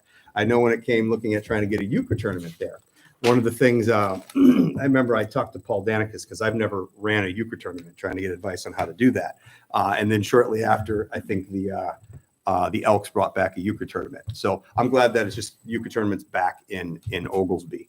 And then we're talking about the possibility of maybe doing a switch thing or something like that. One of my concerns is anytime the city does an event, the concern I have is they're going to have to continue to provide that over and over. What I'm so excited about is places like We Are Oglesby, right? We might have had the winter program at one point for years, and all of a sudden they brought in the parade, and now they've taken that over. Now they're doing the car show. I'm not trying to overload just We Are Oglesby, but what I would love to see happen is the city spearheads an event. Let's say we do the switch thing for the first time. I'd love to be able to partner with like SOS from the school, finding a parent that wants to take that over then, and then maybe SOS now 2-3 months out of the winter months of the year, they have what's called the Oglesby Cup or something like that. And it gives a little trophy for 30-40 kids that go do that. So now you have an event that's happening more often. Same thing with maybe getting an organization there to want to sponsor and run the movie night or something like that. It's all about trying to find ways to utilize it on a more regular basis. We already have that with the chess club, the quilting club. But if there's ways that we can get an organization in there to want to continue to do more things, I think that's the win there. So I appreciate all the stuff that the foundation has done. I think we're going to still have some concerts there at least this year. I don't think those times have come out yet. But it's all about trying to utilize the building to its maximum capability. So anything else do you want to talk about Dickinson House more? Or? Not on Dickinson House. I'd like to discuss the pool. So sorry, JP.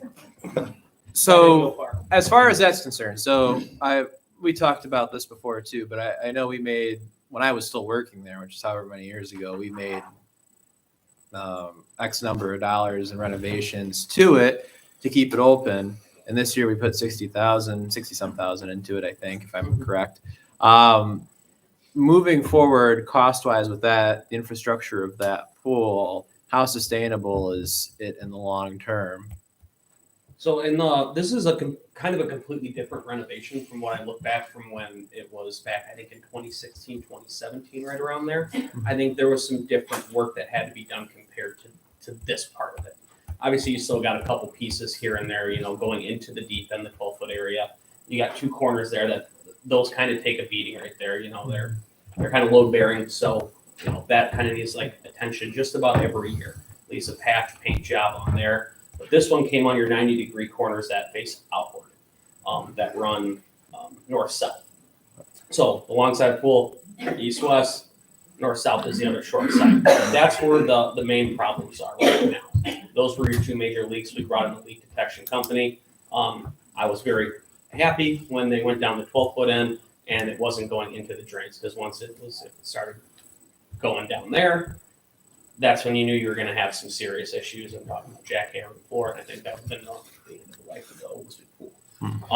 But it was this, so it was maintainable where we can get it. And I'm speaking with the guys that are down there, Putnam County Painting. I believe they started on, let me think here, on April 18th, I think. Yeah, April, this is their 7th day down there. So, and the guy said it's structurally sound. Right. He's adamant. He goes, it is structurally sound. He goes, I think you just need to do a little more, like, allocate maybe $5,000 to $10,000 each year just for pool maintenance to it, if it's possible to do it. And he goes, I think this thing can run. He goes, it might be able to outlive my tenure here. Oh. So if we're just proactive with it instead of reactive, like right now with myself learning this with the pool, the ins and outs, the quirks with it, residents can enjoy this for years to come.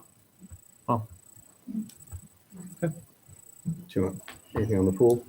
Is there any kind of maintenance we can do every year, like a dollar amount figure that you're thinking? Yeah, just if we bring Putnam County Painting in there, and I bring Norm in there, and he just looks at it like, hey, I think this is a trouble area, or and we can look at Lance is great with it. Lance can look at something. I'm learning the quirks of it. Greg is awesome. So just learning it. We just redid all the plumbing in the mechanical room and did all wiring in there. Like, so everything's fresh in there. So we just had to rebuild the pump last year. Full circle did it.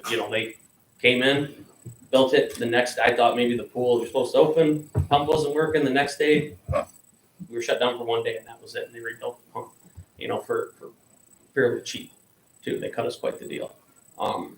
So we are gonna have to probably raise the prices this year, because we are on like the low side of it. But just a dollar amount, nothing crazy. Just bump it up a little bit. So. It sounds like you have a good plan. I'm Yeah, glad. I think we, it's about a vision, having a vision for it and sticking to it and just allocating that, small amount of money and just talking to Norm, being like, what can we do to keep this going? Pool deck, all right, it's this side, it's this gutter over here that's pulling away a little bit. Let's fix that, just allocate that money to them or to any company, and I think we can make this thing run for quite a while. Mac, do you have anything? Well, I'll say this, I agree with you. We're gonna have to do something where everybody on this council is aware of what's happening over in Peru. They're building a new one and it's quite a bit of money, and we need to keep what we got. It helps citizens, it's an asset. Rich? That's it. Everything's gonna fall apart. It's underwater half the year. It's taking the weather the entire year. The concrete expands the tracks. Obviously, that's gonna make more problems if it's not addressed. And yearly upkeep, daily upkeep, it's gonna fail. And we've seen some of those repercussions now. And as he said, he's gonna take more time with it and keep it under control, I believe. JP, one of the things you mentioned was maybe putting 5 or 10,000 or whatever it is for extra maintenance. Let me ask you, for whatever the specific issue was, do they think that if we would have spent 5,000 in maintenance, looking at it, might have prevented whatever this specific thing was, maybe? Yeah, it would have prevented like a big ticket item like this, because you would have saw that, and now that I know what I'm looking at and I saw it, I'm like, well, that's very apparent now that there's an issue right there. Yeah, it's easy to react to something when you after it happens. It's very tough to try to foresee what kind of problems they might have and stuff like that. But if there's a way that we can, I think was the premise of your main question of what can we do to try to alleviate these massive issues. And I know what you're talking about, like raising price. Unfortunately, yeah, we probably should raise prices and stuff like that, but there's no such thing as, because municipal pools are known to necessarily be money losers for municipalities and stuff like that. But it's Yeah, it's an amenity. It's an important thing. Like you said, we know what's It's an going on in asset. Peru right now. If we didn't have a pool and wanting to get a new pool would be almost an impossible thing Totally. for a city of our size. Yeah. So it's about maintaining the assets we have because it's all these things that we have. It's not just one thing that makes Oglesby special. It's not just, for me, it might have been Fun Fest that made me pay attention to what the heck's going on here in Oglesby when I first moved here. But it's everything. It's the pool. It's the Dickinson house. It's the baseball programs that we have. It's our schools. It's everything that we have. So anything that we can do to maintain these things and keep these services going is what's going to maintain what we have better than anybody else It's of our any of our people. neighbors. Yeah, so and with the pool, like we had a lady come, reach out to us about having Pilates there last year. In the mornings in the pool, and it was well attended. Obviously, early in the year when it's a little chillier, but later in the year, there was probably 15, 20 people down there, and they're doing their morning workouts in the water with Pilates. Is that the, I don't want to call it I don't want to say anything that's ageist, but the morning thing where people would come for $1 and they do the pool walking? Yeah, they do Has that, that been as well. picking up traction as the years have gone on? And there were like some of the lifeguards went down there for it in the mornings just for a workout as well. And we also partner with the YMCA where they bring the kids over there once a week to do an outdoor pool instead of obviously having indoor because it's summer, so they want to be outdoor. A lot of our camp counselors come from the lifeguards. They do swim lessons as well down there, which are well attended, and they do a lot of my camps. The fun and fitness camp, which is our biggest camp. I think camps have been live for a little over a week, and I'm already booked out for my fun and fitness camp. So I think it's similar to what I said earlier about the Dickinson house. It's not about, are we going to make money to be able to recapture our costs? It's about, are people utilizing it, Yeah. right? It's finding more ways that people are there utilizing it, keeping the life of it going is what it's really about. So, Well, and that's one question too I have. What is like, and I know it varies from working there. I know it varies greatly, but what is the average daily attendance at the pool throughout the summer? Man, I'm trying to think. I had that number last year. I know I did because I requested it. Wasn't the total about 10,000 for the Yes. sumar? Yeah, Okay. how many days are open? we go from the day after Memorial Day weekend because Memorial Day weekend, I noticed my first 2 years is there's really nobody there.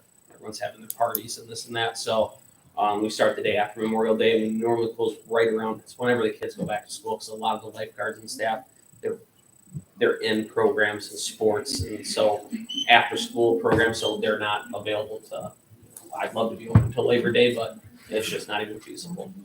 So I know this is just discussion, so we're not really doing any kind of action items, but the goal is to try to get something productive out of this. So is the thought process that maybe putting making sure that for every year for the budget, we're adding an extra 5,000 to whatever to try to maintain, and hopefully that's the goal that's going to maintain this asset for years. It's probably a good idea. Would you say 5,000 would be enough a year?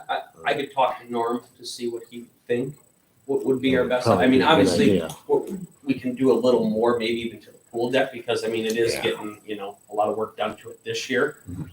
So we could do, some of our lower spots, with the concrete, maybe get this pad out, report or whatever, because, does that as well, Putnam County Pay does. As I said, it's always going to be an app cost item for the city. But I think the goal is to try to reduce those times that happened back in 2016, 2017, what happened this year where we got these additional $60,000, $70,000 payments for something like that. That's the goal, to try to normalize what we have for a budget and everything. Yeah. So, eliminate those big tickets and I Yep. think it'll be fun. And preventing it from becoming a cost that we can't bear. That's Yep. the other big thing. All right. Anybody else have anything else on Pool or Dickinson House they'd like to talk to about? No, maintenance beats a big repair anytime. Okay, good. All right. Thank you, Sounds JP. good. Thank you. Appreciate it. Thanks, JP. And thank you again to the foundation for all you guys do. Yes, thank We you. really appreciate that. All right, next item, E. Yes.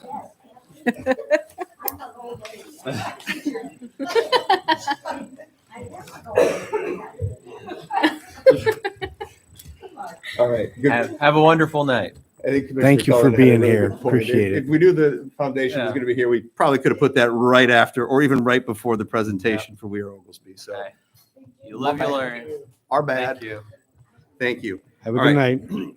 E, I have forms of government Curran. So I've had a few people reach out to me. I know we got a lot of. Hold on, they're leaving. Give them time. I know it's a more informal meeting, but all right. Keep going. Just power right through it. Like there's no noise in the background. I had some people reach out to me about what this was about. And so the ones I did talk to, this is actually, I have this on here to kind of pay respect to the Vote No group that actually talked about stuff. I don't want to go over all the stuff that there's disagreements on or people have a difference of opinion or anything like that. The ones I want to talk about are the ones that I thought that people had a lot of merit in. One of the things that the Vote No group talked about was vote no because they wanted more time to be able to make a good decision. Me personally, I thought 5 months was more than enough time, but that's a fair thing. If people think they need a lot more time, I know, for example, our very own city clerk was somebody that came up and spoke to it, saying that they didn't think it was necessarily a bad idea, but they truly believe that no more research and more education and more training and more discussion needed to happen about that. So, and keep in mind, I put this on the agenda necessarily before I think I added it earlier in the week before they had the Plan Commission meeting. So maybe the answer from the council's perspective on that is simply let the Plan Commission do their long-term research or discussion or whatever. So we can talk about that. But the second one, the big one I wanted to talk about was another thing that they pushed was vote no, so we can get past the vote and then see about talking about a city administrator. That's the one I'd rather have the council have an opportunity to talk about.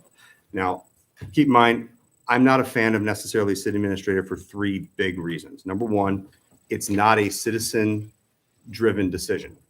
Number two, it's a council-driven decision that the council has to be willing to part with some of its authority to give to somebody else.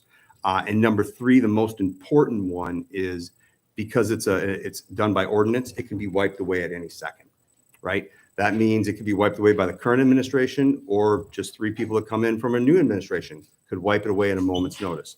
Those are the three big items that I'm not a fan of it. However, if you ignore those three major issues, it is a really good thing. If those three issues don't come up ever, it's a fantastic thing, because then, yes, you can, as the Vote No group talked about, you could tailor what authority you give to them. You could give them all the authority and maybe you just take away appointment authority or whatever it is. So I wanted to take this opportunity here to kind of ask the council what's their thoughts on that aspect of something like that. If they'd like to comment, maybe the answer is we've got no interest in that. But again, I know that certain people in the city probably voted based on thinking that that was something that was going to be addressed. So I wanted to, we're a month past the election now, so I wanted to give everybody an opportunity if they wanted to comment. Well, I mean, I don't want to get on a soapbox and state my opinion and campaign retroactively for what I believed, but I did voice my opinion prior to becoming a commissioner. I didn't voice my opinion while a commissioner because I believed it would have been inappropriate. But with that being said, I don't support the city manager form of government. I don't think the city needs a city administrator.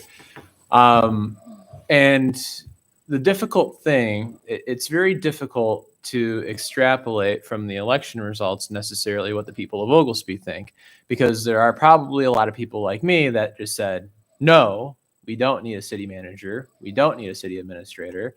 But there's probably others, admittedly, who thought more time. And there's probably others who thought a city manager or a city administrator would have been a good idea. I'm totally okay with the Plan Commission exploring whatever. I'm totally okay with another group putting it on the ballot again, because that's their right. But I would hope that this time there is discussion prior to it being placed on the ballot, and the discussion doesn't necessarily have to be footed by the taxpayers of the city of Oglesby like it was this time. I think it was unfortunate how that all sort of came to pass. But I think the most appropriate way for this to probably be discussed is within the context of the discussions regarding the comprehensive plan. I think that's probably the best way to do it. The Planning Commission can discuss that all they want. And if citizens want to show up and voice their opinions, I think that's a great place to do it. But I don't necessarily think that we need to pay for any sort of experts to come in and advise. I think if anybody wants to put it on the ballot next time around, great, that's their choice. But I think it's imperative upon them to inform the voters of the city of Oglesby as to why it's a good idea, as opposed to our planning commission doing that and then the city bearing the costs. So I'm done. That was a very bold move to put this on the agenda because I have a lot to say. Probably not about the questions you asked, though. So this really got out of hand, this election with the referendum, all of it. Social media was out of control. The entire thing made me incredibly uncomfortable when someone who's in an elected position goes onto social media and makes comments for or against something. That is your right. It is. But when you bring up employees that work here, previous commissioners, current sitting commissioners, to prove your point to vote, that doesn't sit right with me. It just doesn't. I work for the government already, and you also did too. The Hatch Act just really is deeply ingrained in me that you don't do that kind of politicking using your position of authority to influence other people. That being said, I did do some research and how we can prevent this from happening again. And I'm not trying to limit anybody's voice or anything like that, but I think that it needs to be clear on what our role here as an elected official should be involving a referendum or something in that regard. And I did find a city that does have a code of ethics for elected professionals published. And I know we tried to address this with the personnel policy and applying it to elected professionals, but what are you going to put in our employee file? Like, we'll be gone in 2 years. See ya. So there are some different kinds of things that were very specific. I can send that all to you. It would take filing a complaint against one another. And in my opinion, if you want to take that stone and throw it and be in the newspaper and splash all over, that's fine. Then it really better be something worth throwing. So it's not going to be petty stuff. In the event that there is a complaint filed and it does have council vote, the repercussions, we can't remove anybody from their position. That would be an abuse of power. You're elected in there, you're there. We're stuck with y'all. So we better find a way to get along. However, they did have one of the repercussions is that you can't come to the next meeting. So something that I can send out to everybody, we can look at it. It is kind of an open discussion of your thoughts on that. I'll email it out tomorrow. I'd be curious about that. I didn't know that. I thought the only thing you could do is you can throw somebody out. And what was interesting, it was an aldermanic form of government. And that was my thought, like, well, you can't get rid of the mayor, like ask him to sit out a meeting. But aldermanic is pretty strong form of government with the mayor. And they specifically allowed for the mayor. They had very interesting things that you can't talk about stuff in closed session. I'd be curious to see that article. Yeah, because I did some research on it. My thoughts are, I thought you could throw you can throw an elected official out if they have violated some kind of ordinance or whatever your written rules were or something like that. To my knowledge, I didn't know that you could prevent one of them from coming in. Ban them is the word. Ban. Ban. The So- ban I'd be for curious to know about that. I'd be interested to see. Yeah. Yeah, I didn't think that And was, if you're curious, it's West Chicago. So well, Chicago might have its own.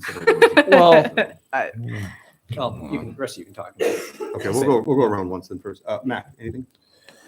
Well, I think if you're an elected official, you should not give out your opinion when something like that arrives.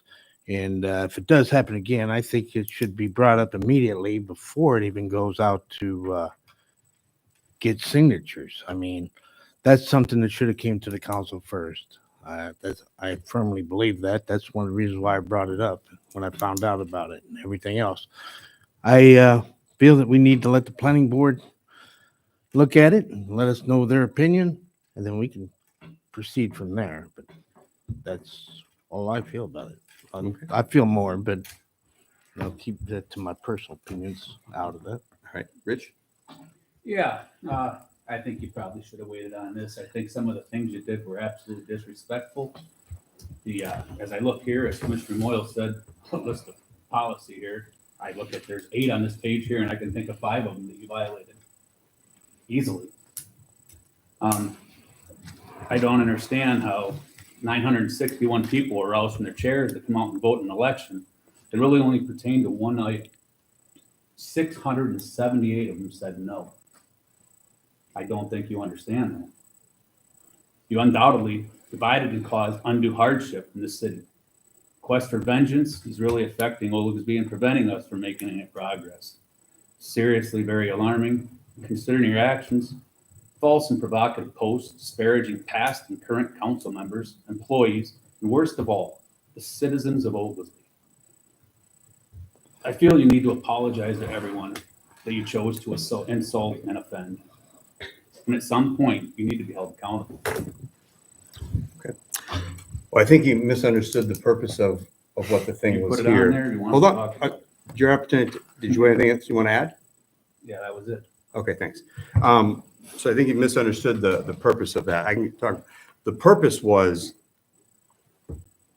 if there's anything else that the council, the one that responded to that portion was actually Commissioner Cullinan, which his thoughts were that it'd be the plan commission to look for something for the future or look at what we want to. My That was question also is mine. about city administrator, because that is not a citizen-driven thing. That is a council-driven thing. And I didn't hear anything back on that, because the point I was also that you made a point to was, you're right, we don't know what the reason for the delta is. There's a 20-point delta that would cause it to even get to the 50-50 mark, right? How many was it? Was it because people just were tired of it?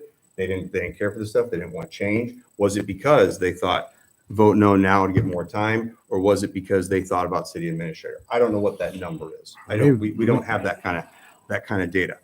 My point is, if we want to send something to the plan commission or we're just going to listen to what they have to say as far as city administrator possibly to look at that avenue.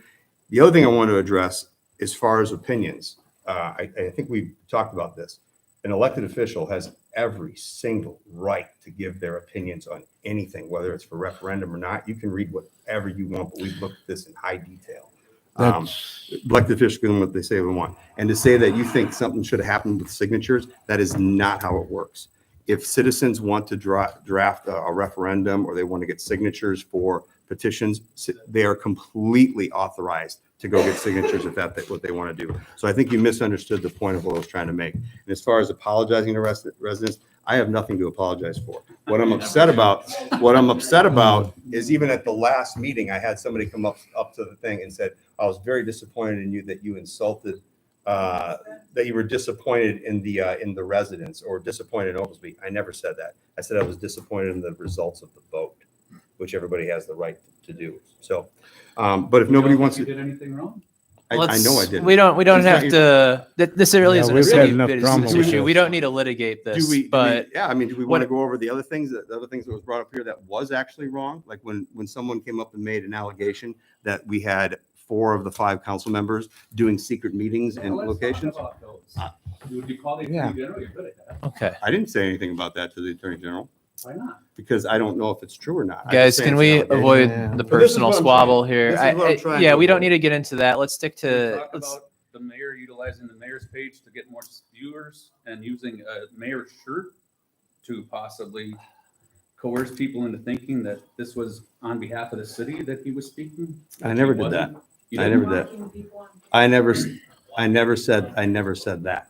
What I said was, I You were believe on this is there the right Giving thing. your versions of Yeah. how you thought this was good, and you had on Yes. your city of Oglesby shirt Yes. on the mayor's page. When Yes. you're representing on that page, that's representing the citizens of Oglesby. People are coming to that page to listen to the mayor who is speaking on behalf of Oglesby. You were not speaking on behalf of Oglesby. I have every right to say, You as don't have the right to use I- your position. absolutely do. What I will say You have a say personal right. is, Jason, you are correct. Not I do. Mayor.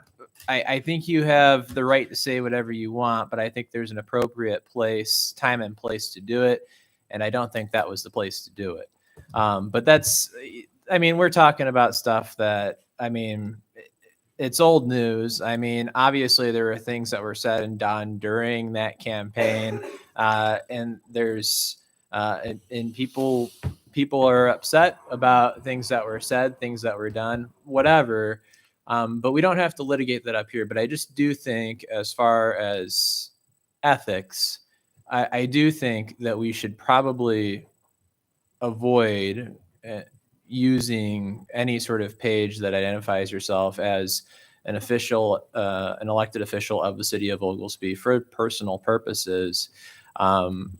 Maybe it's not expressly illegal. I did see one of the public access counselor opinions regarding Mayor Kolowski, and from what I read there, I was pretty confident that I was 100% right that what you were doing was an illegal use of your page. But I read that and I'm like, oh, I don't know. It is in the gray area. It is in the gray area, and so that's why I just think for stuff that's in a gray area, it's better to just avoid it entirely.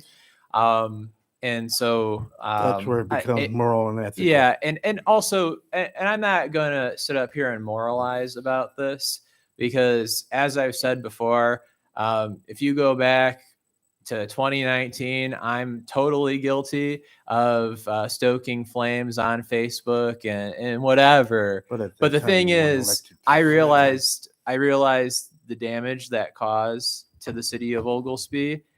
And I'm not doing that. And so I think it's just better if we all kind of mutually agree to disarm and not use Facebook as a venue because we see the results of it. It gets ugly. And maybe it's not whatever. You can say it's not my fault it got ugly, whatever, but it does get ugly. And so sometimes I just think we're probably better off not using it. The Facebook comment sections are always a cesspool. And it just doesn't do anything good. There's no good discourse or dialogue that happens in a Facebook comment section. So you're totally free to say what you want, whatever, but I do think there's a right time and a place. I don't think that was the right time and place, but it's in the past. It's done. It's over. Okay. We have to move forward ultimately at the end of the day. But regarding this, I think I did speak to the not the city manager, but the city administrator. I really don't think it's necessary. I don't really know what a city administrator would do. That's really not being done right now. But I mean, we have a difference of opinion on that. I really don't think it's necessary. And I with not knowing exactly what caused people to vote no, I would be very hesitant to hire a city administrator for 6 figures a year and benefits, and then have the public come in here and pitch a fit and say, well, we voted this down, and we're in that spot. So you make a fair point. I mean, if it was a 45 to 55%, exactly, it would be a much stronger argument of something like that. I do agree with that. Yeah. You're right. McDermott, did you want? I think I heard that you wanted to say something. Oh, the only thing I was going to say, it's moral and ethics. And Austin, you keep saying that you made a mistake. But you got to realize when you step up to that podium, you have every right to say what you want. You're a taxpayer, understand? Not so much yet. You'll get there. Yeah. But you shouldn't have to apologize for something that you've said. Well, as long as at that time that's how you felt. We're too small of a community to Yeah, I have know, a it vicious creates drama, back and but forth on it's social fine. media. We have much bigger, Right. we Too should much have drama. much bigger goals to which we're aspiring than getting down in the mud on Facebook. And that applies to everybody equally, including myself. So I understand. We can only do At the better time, you going weren't. forward. yeah. You weren't an elected official. You're doing fine. So that's the reason I brought it up, is because I thought those were two. You will. I thought those You're were okay. two aspects of the counter campaign that had some value, and I wanted to see if the council wanted to weigh in on any of that. So, I don't know if Okay, Richard's Rich, you got something else Richard, to you have say? something else you want to add? Yeah, I'd just like to put on record that it be known now for the next time he pulls his stunt, that he can now say that he did bring it before the council. Oh, well, now that you brought that up, I Oh, thank you for boy. bringing that up. More drama. So what most citizens don't know, and I was hoping they were going to address this at a council meeting because I had it ready on my tablet to bring up on the screen. Some people FOIA'd some stuff, and I noticed they never let that public. I was hoping they would, because I did have, they asked of how the council it was really? notified. So I was able to find a couple emails and a couple text messages. As a matter of fact, I think the text messages was from, oh my goodness, I can't remember offhand, but I want to say it was like June or July of 2023, of where Terry Udis specifically said, I have no desire to talk about forms of government at a council meeting. I don't know if you realize it or not. Terry Udis isn't sitting there. You're right, he's not. But the point was to say that it wasn't ever notified ahead of time or something like that. So that was FOIA'd, and I did give that Well, information out. So The council wasn't there. no, Well, first of all, I didn't necessarily initiate it, but I had conversations for years. So, does anybody else have anything? I'm ready to move on. It's different Anybody have when you anything do else? something. Ready to move on. Excuse me. Then I mean, there's public comment coming up soon if anybody wants to say something. Anything else from the council? All right, F, new city seal crest. It says Curran, but I put it on there because I know you Sure. and I had a conversation. Yeah. I'll talk about it first, I guess. Sure. So we had looked at possibly getting our seal, our crest, and our, I'm not wearing that shirt now, our emblems updated. Our last emblem was, this thing here, the Oglesby with the rock and all that stuff like that. Yeah. there it is. Yep, up in the corner there. So what we did is we had Kathy Noblock came up with some ideas. We actually have we got rid of the ones where it says "Where friends and rivers meet." I always thought that was it's a beautiful saying, but it made no sense because no rivers meet in Oglesby. So we changed it. And I think it's like a double crest. We had one that's in Boston gold. We did some stuff like that, but we never had anything with our actual city seal. And then obviously we had a lot more drama ever start, and then it just never got readdressed. So when Austin brought this up to me, I kind of gave him the history and the background. And if he'd like to re-engage the idea of looking at a new crest or seal, I think there's value there. Well, so I think that's a great logo for the city. Personally, I like it. I have no issue with it. But I mean, in an official capacity, city governments, municipal governments, state governments, whatever, they usually have some sort of an actual seal, and this really isn't a huge issue.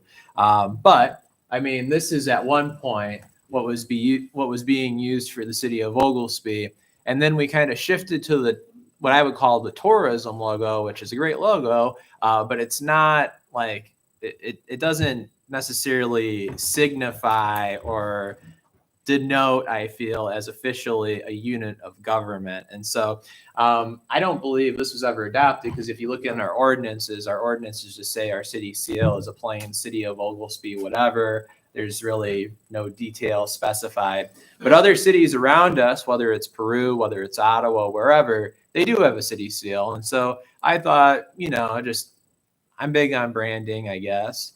I thought it might be a good idea to explore actually formally adopting a city seal. And if we did adopt a city seal, what exactly would we include? Would we formally adopt this design? Would we adopt a different design? Would we modify this design? And so, again, this is really not a super pressing issue, but that's why it's at a working meeting.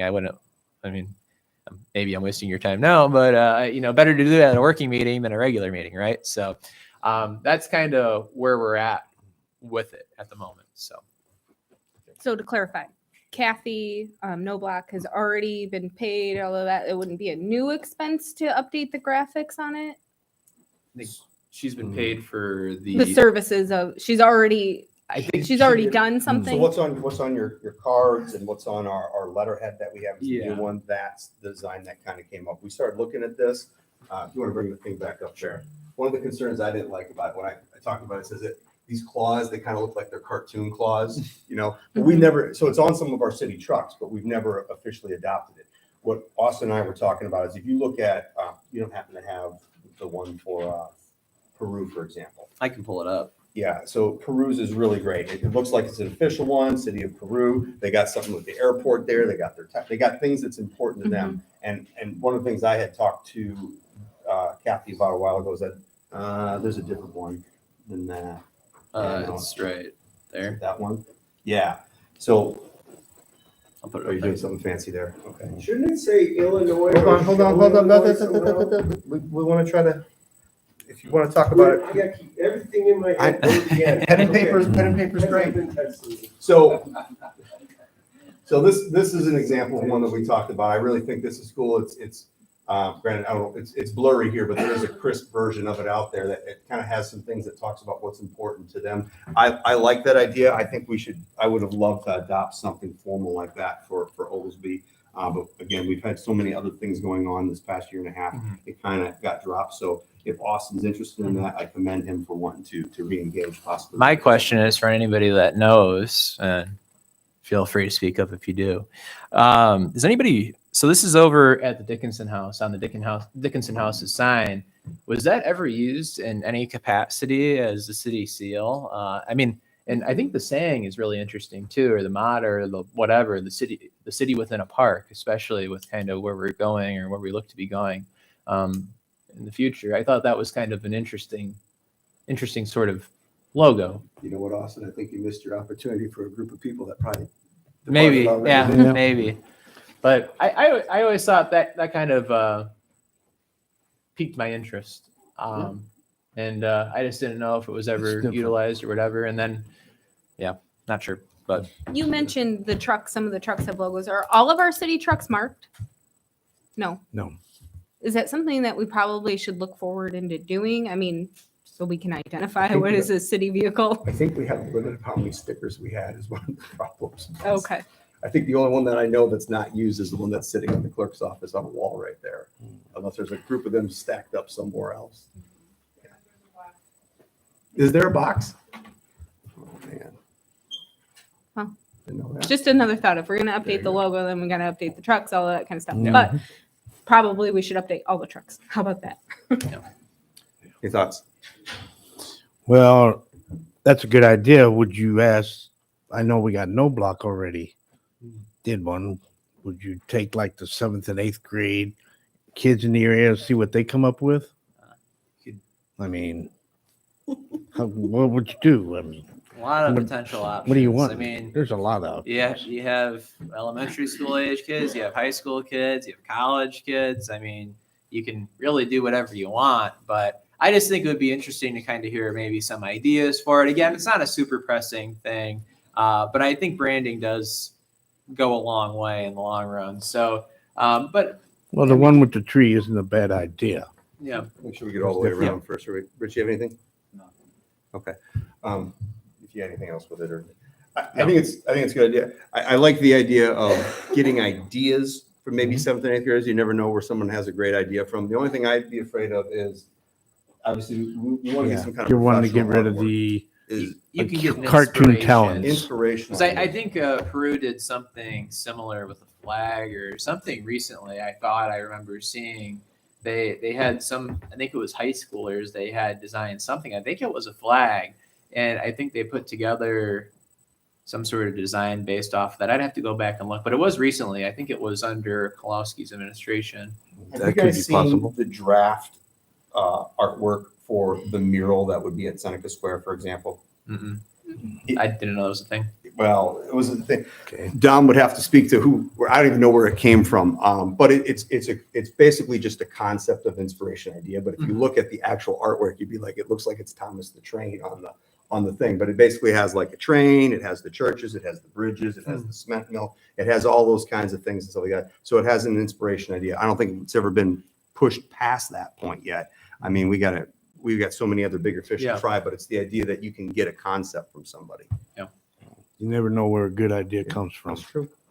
But Just conversation. just something I wanted to throw out there. If anybody on the council had an opinion about it, or if anybody in the crowd has an opinion about it, feel free to say something. I Um, know it's a minor thing, but these are things to talk about, Yeah. and it'd be nice to have something like that because if you get something that everybody likes, it might be the crest for the next 50 years. Yeah. Well, and this is kind of unrelated, but I was wondering The too, flag. the flag. Flag. I didn't want to Is bring that that an up. official thing? I don't know where that came from, but the flag's been here for. Nikki, you might even have to ask Finley that question. Then I don't even know. Ever. Hmm. As long as I have worked here. Actually, the person to ask probably would be Ken Fisick. I'd have to ask him if he knows where that flag came from. It's the only design I know of. Probably Interesting. tell us. Yeah. Okay. It's got IVCC on it. Anything else on the topic? I'm good. All right. 2 hours, 10 minutes. All right, number 10, public comment on any topic. You took down the logo, because that's kind of my. You want the logo up there, Greg? Einstein Oglesby resident. Okay. What are all those stars? I think I counted them, there's 17. Isn't Illinois the 18th state? Yeah. There should at least be 18 No. stars, and I might have miscounted. I think alphabetically we're number 17 though. Are we? Yeah. Okay. Alphabetical. Well, I'm working 27. The stars seem to be nothing but fill space. You know, I think it should say Illinois also. I think I might know the answer to that. I think Ken Fisick told, I think the stars represent something about the number of veterans that died. I don't know for certain, but I believe the stars do represent something. Okay? As far as the form of government, just think tonight, all the bickering that started again, the whole reason it came up in this town of a resident upbringing boiling up from the grassroots is because of the bickering going on in this circle over the last 3 years or better, with some of use and some of not use. All right, and I've been, you want to say something? This is your time. This is your time, sir. No, it's Go a, ahead. I thought it was a planning meeting where we all get to bicker back and forth with each other. I don't think that was That's the goal, working, sir. right? That's the way You're it used good. to be. All right, so I've been sending myself text messages to remember things. The Dickinson house pool room, that's a mess and has been for a long time. I remember walking in there when it had a wooden floor across it, and you could go down into the basement of the pool, the basement of the pool. It was like this, but they used it for storage. But now I see all that wood disappeared. And so I kind of think that we should collapse the roof into the pit and then pulverize it and fill in the area and then maybe tarp the roof and only use it in the summertime until we can afford to put on some kind of a glass roof or some other kind of more solid roof that we could use that room heated in the winter too. Sidewalks, non-continuous walks in these brand new developments where a house shows up and it's 4 or 5 empty lots before another house shows up.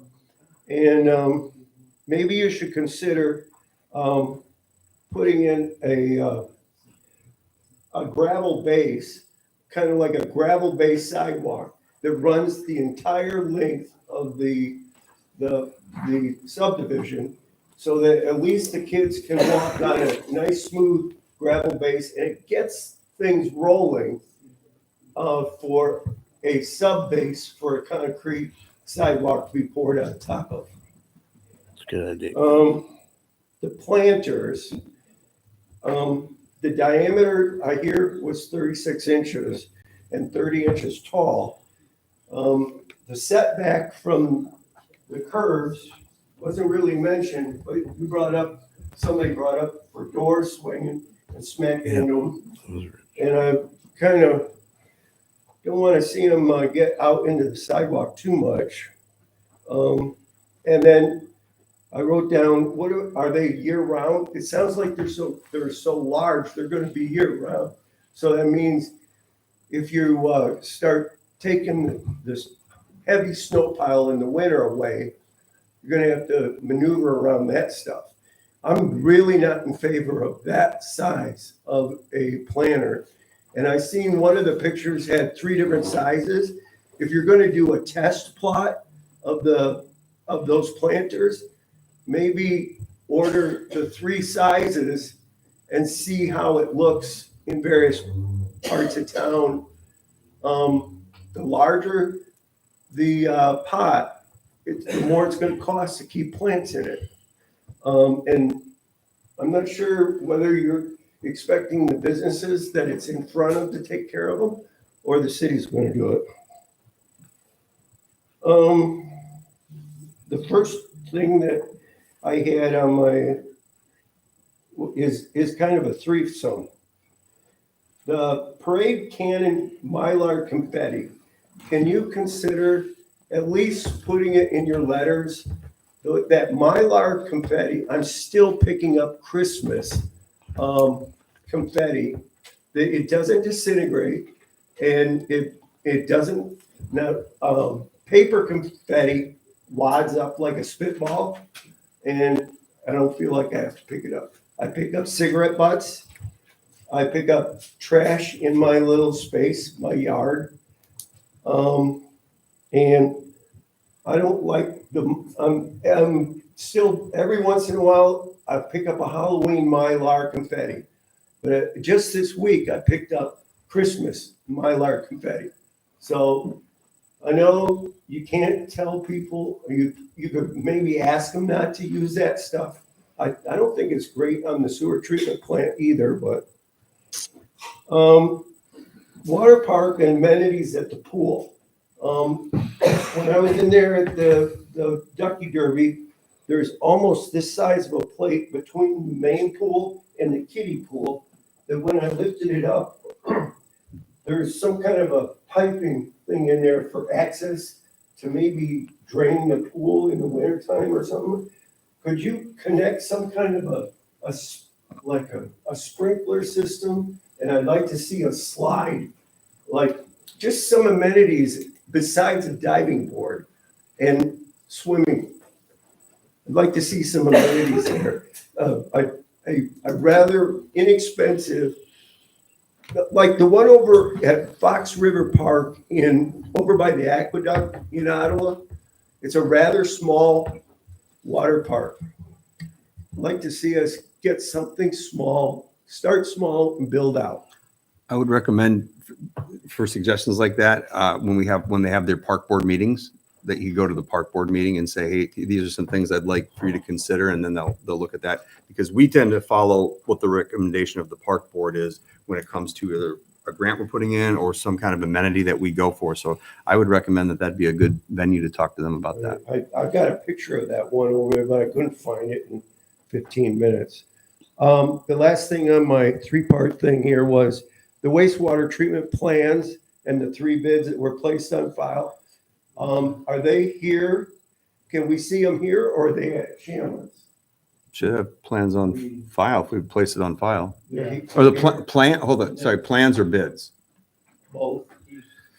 Plans might not Is be. there a rough drawing of what's going to be built down there and kind of So when it comes to like plans of like infrastructure type items, whether it's water, electric, sewer, stuff like that, there is some kind of provisions about stuff like that of what's access to the public. You know, you don't necessarily want everybody to know where your critical pieces of infrastructure are. But as far as the bids, yeah, that should be available. Okay.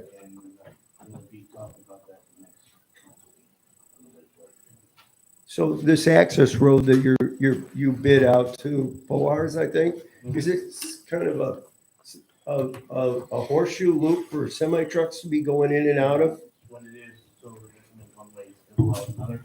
So they ain't turning roads bad. Is it gonna go on to California? Or it's not gonna go out towards Church, is it? Down that easement where it's kind of like the old railroad tracks?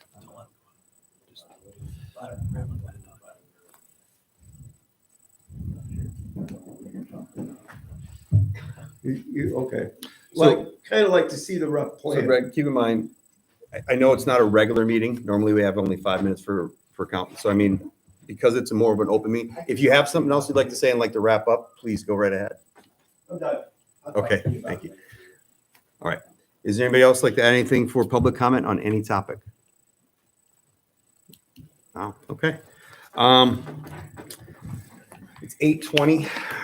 We've been here 2 hours. I don't know. What does the council think? There is something that we could possibly talk about in closed session in regards to union contract related stuff, but it's 8:20. So just wanted to poll the council. Do we want to do that tonight or say, see you next Monday?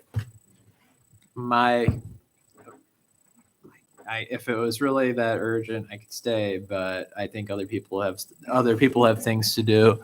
My cutoff was kind of 8 o'clock. So right, that's See you next Monday. Yeah. See you next Monday. Thank goodness it's not. Tuesday. Yeah, there you go. Thank you. Any other feedback? Was any significant, something that we need to discuss right away, see it. Okay. Rich?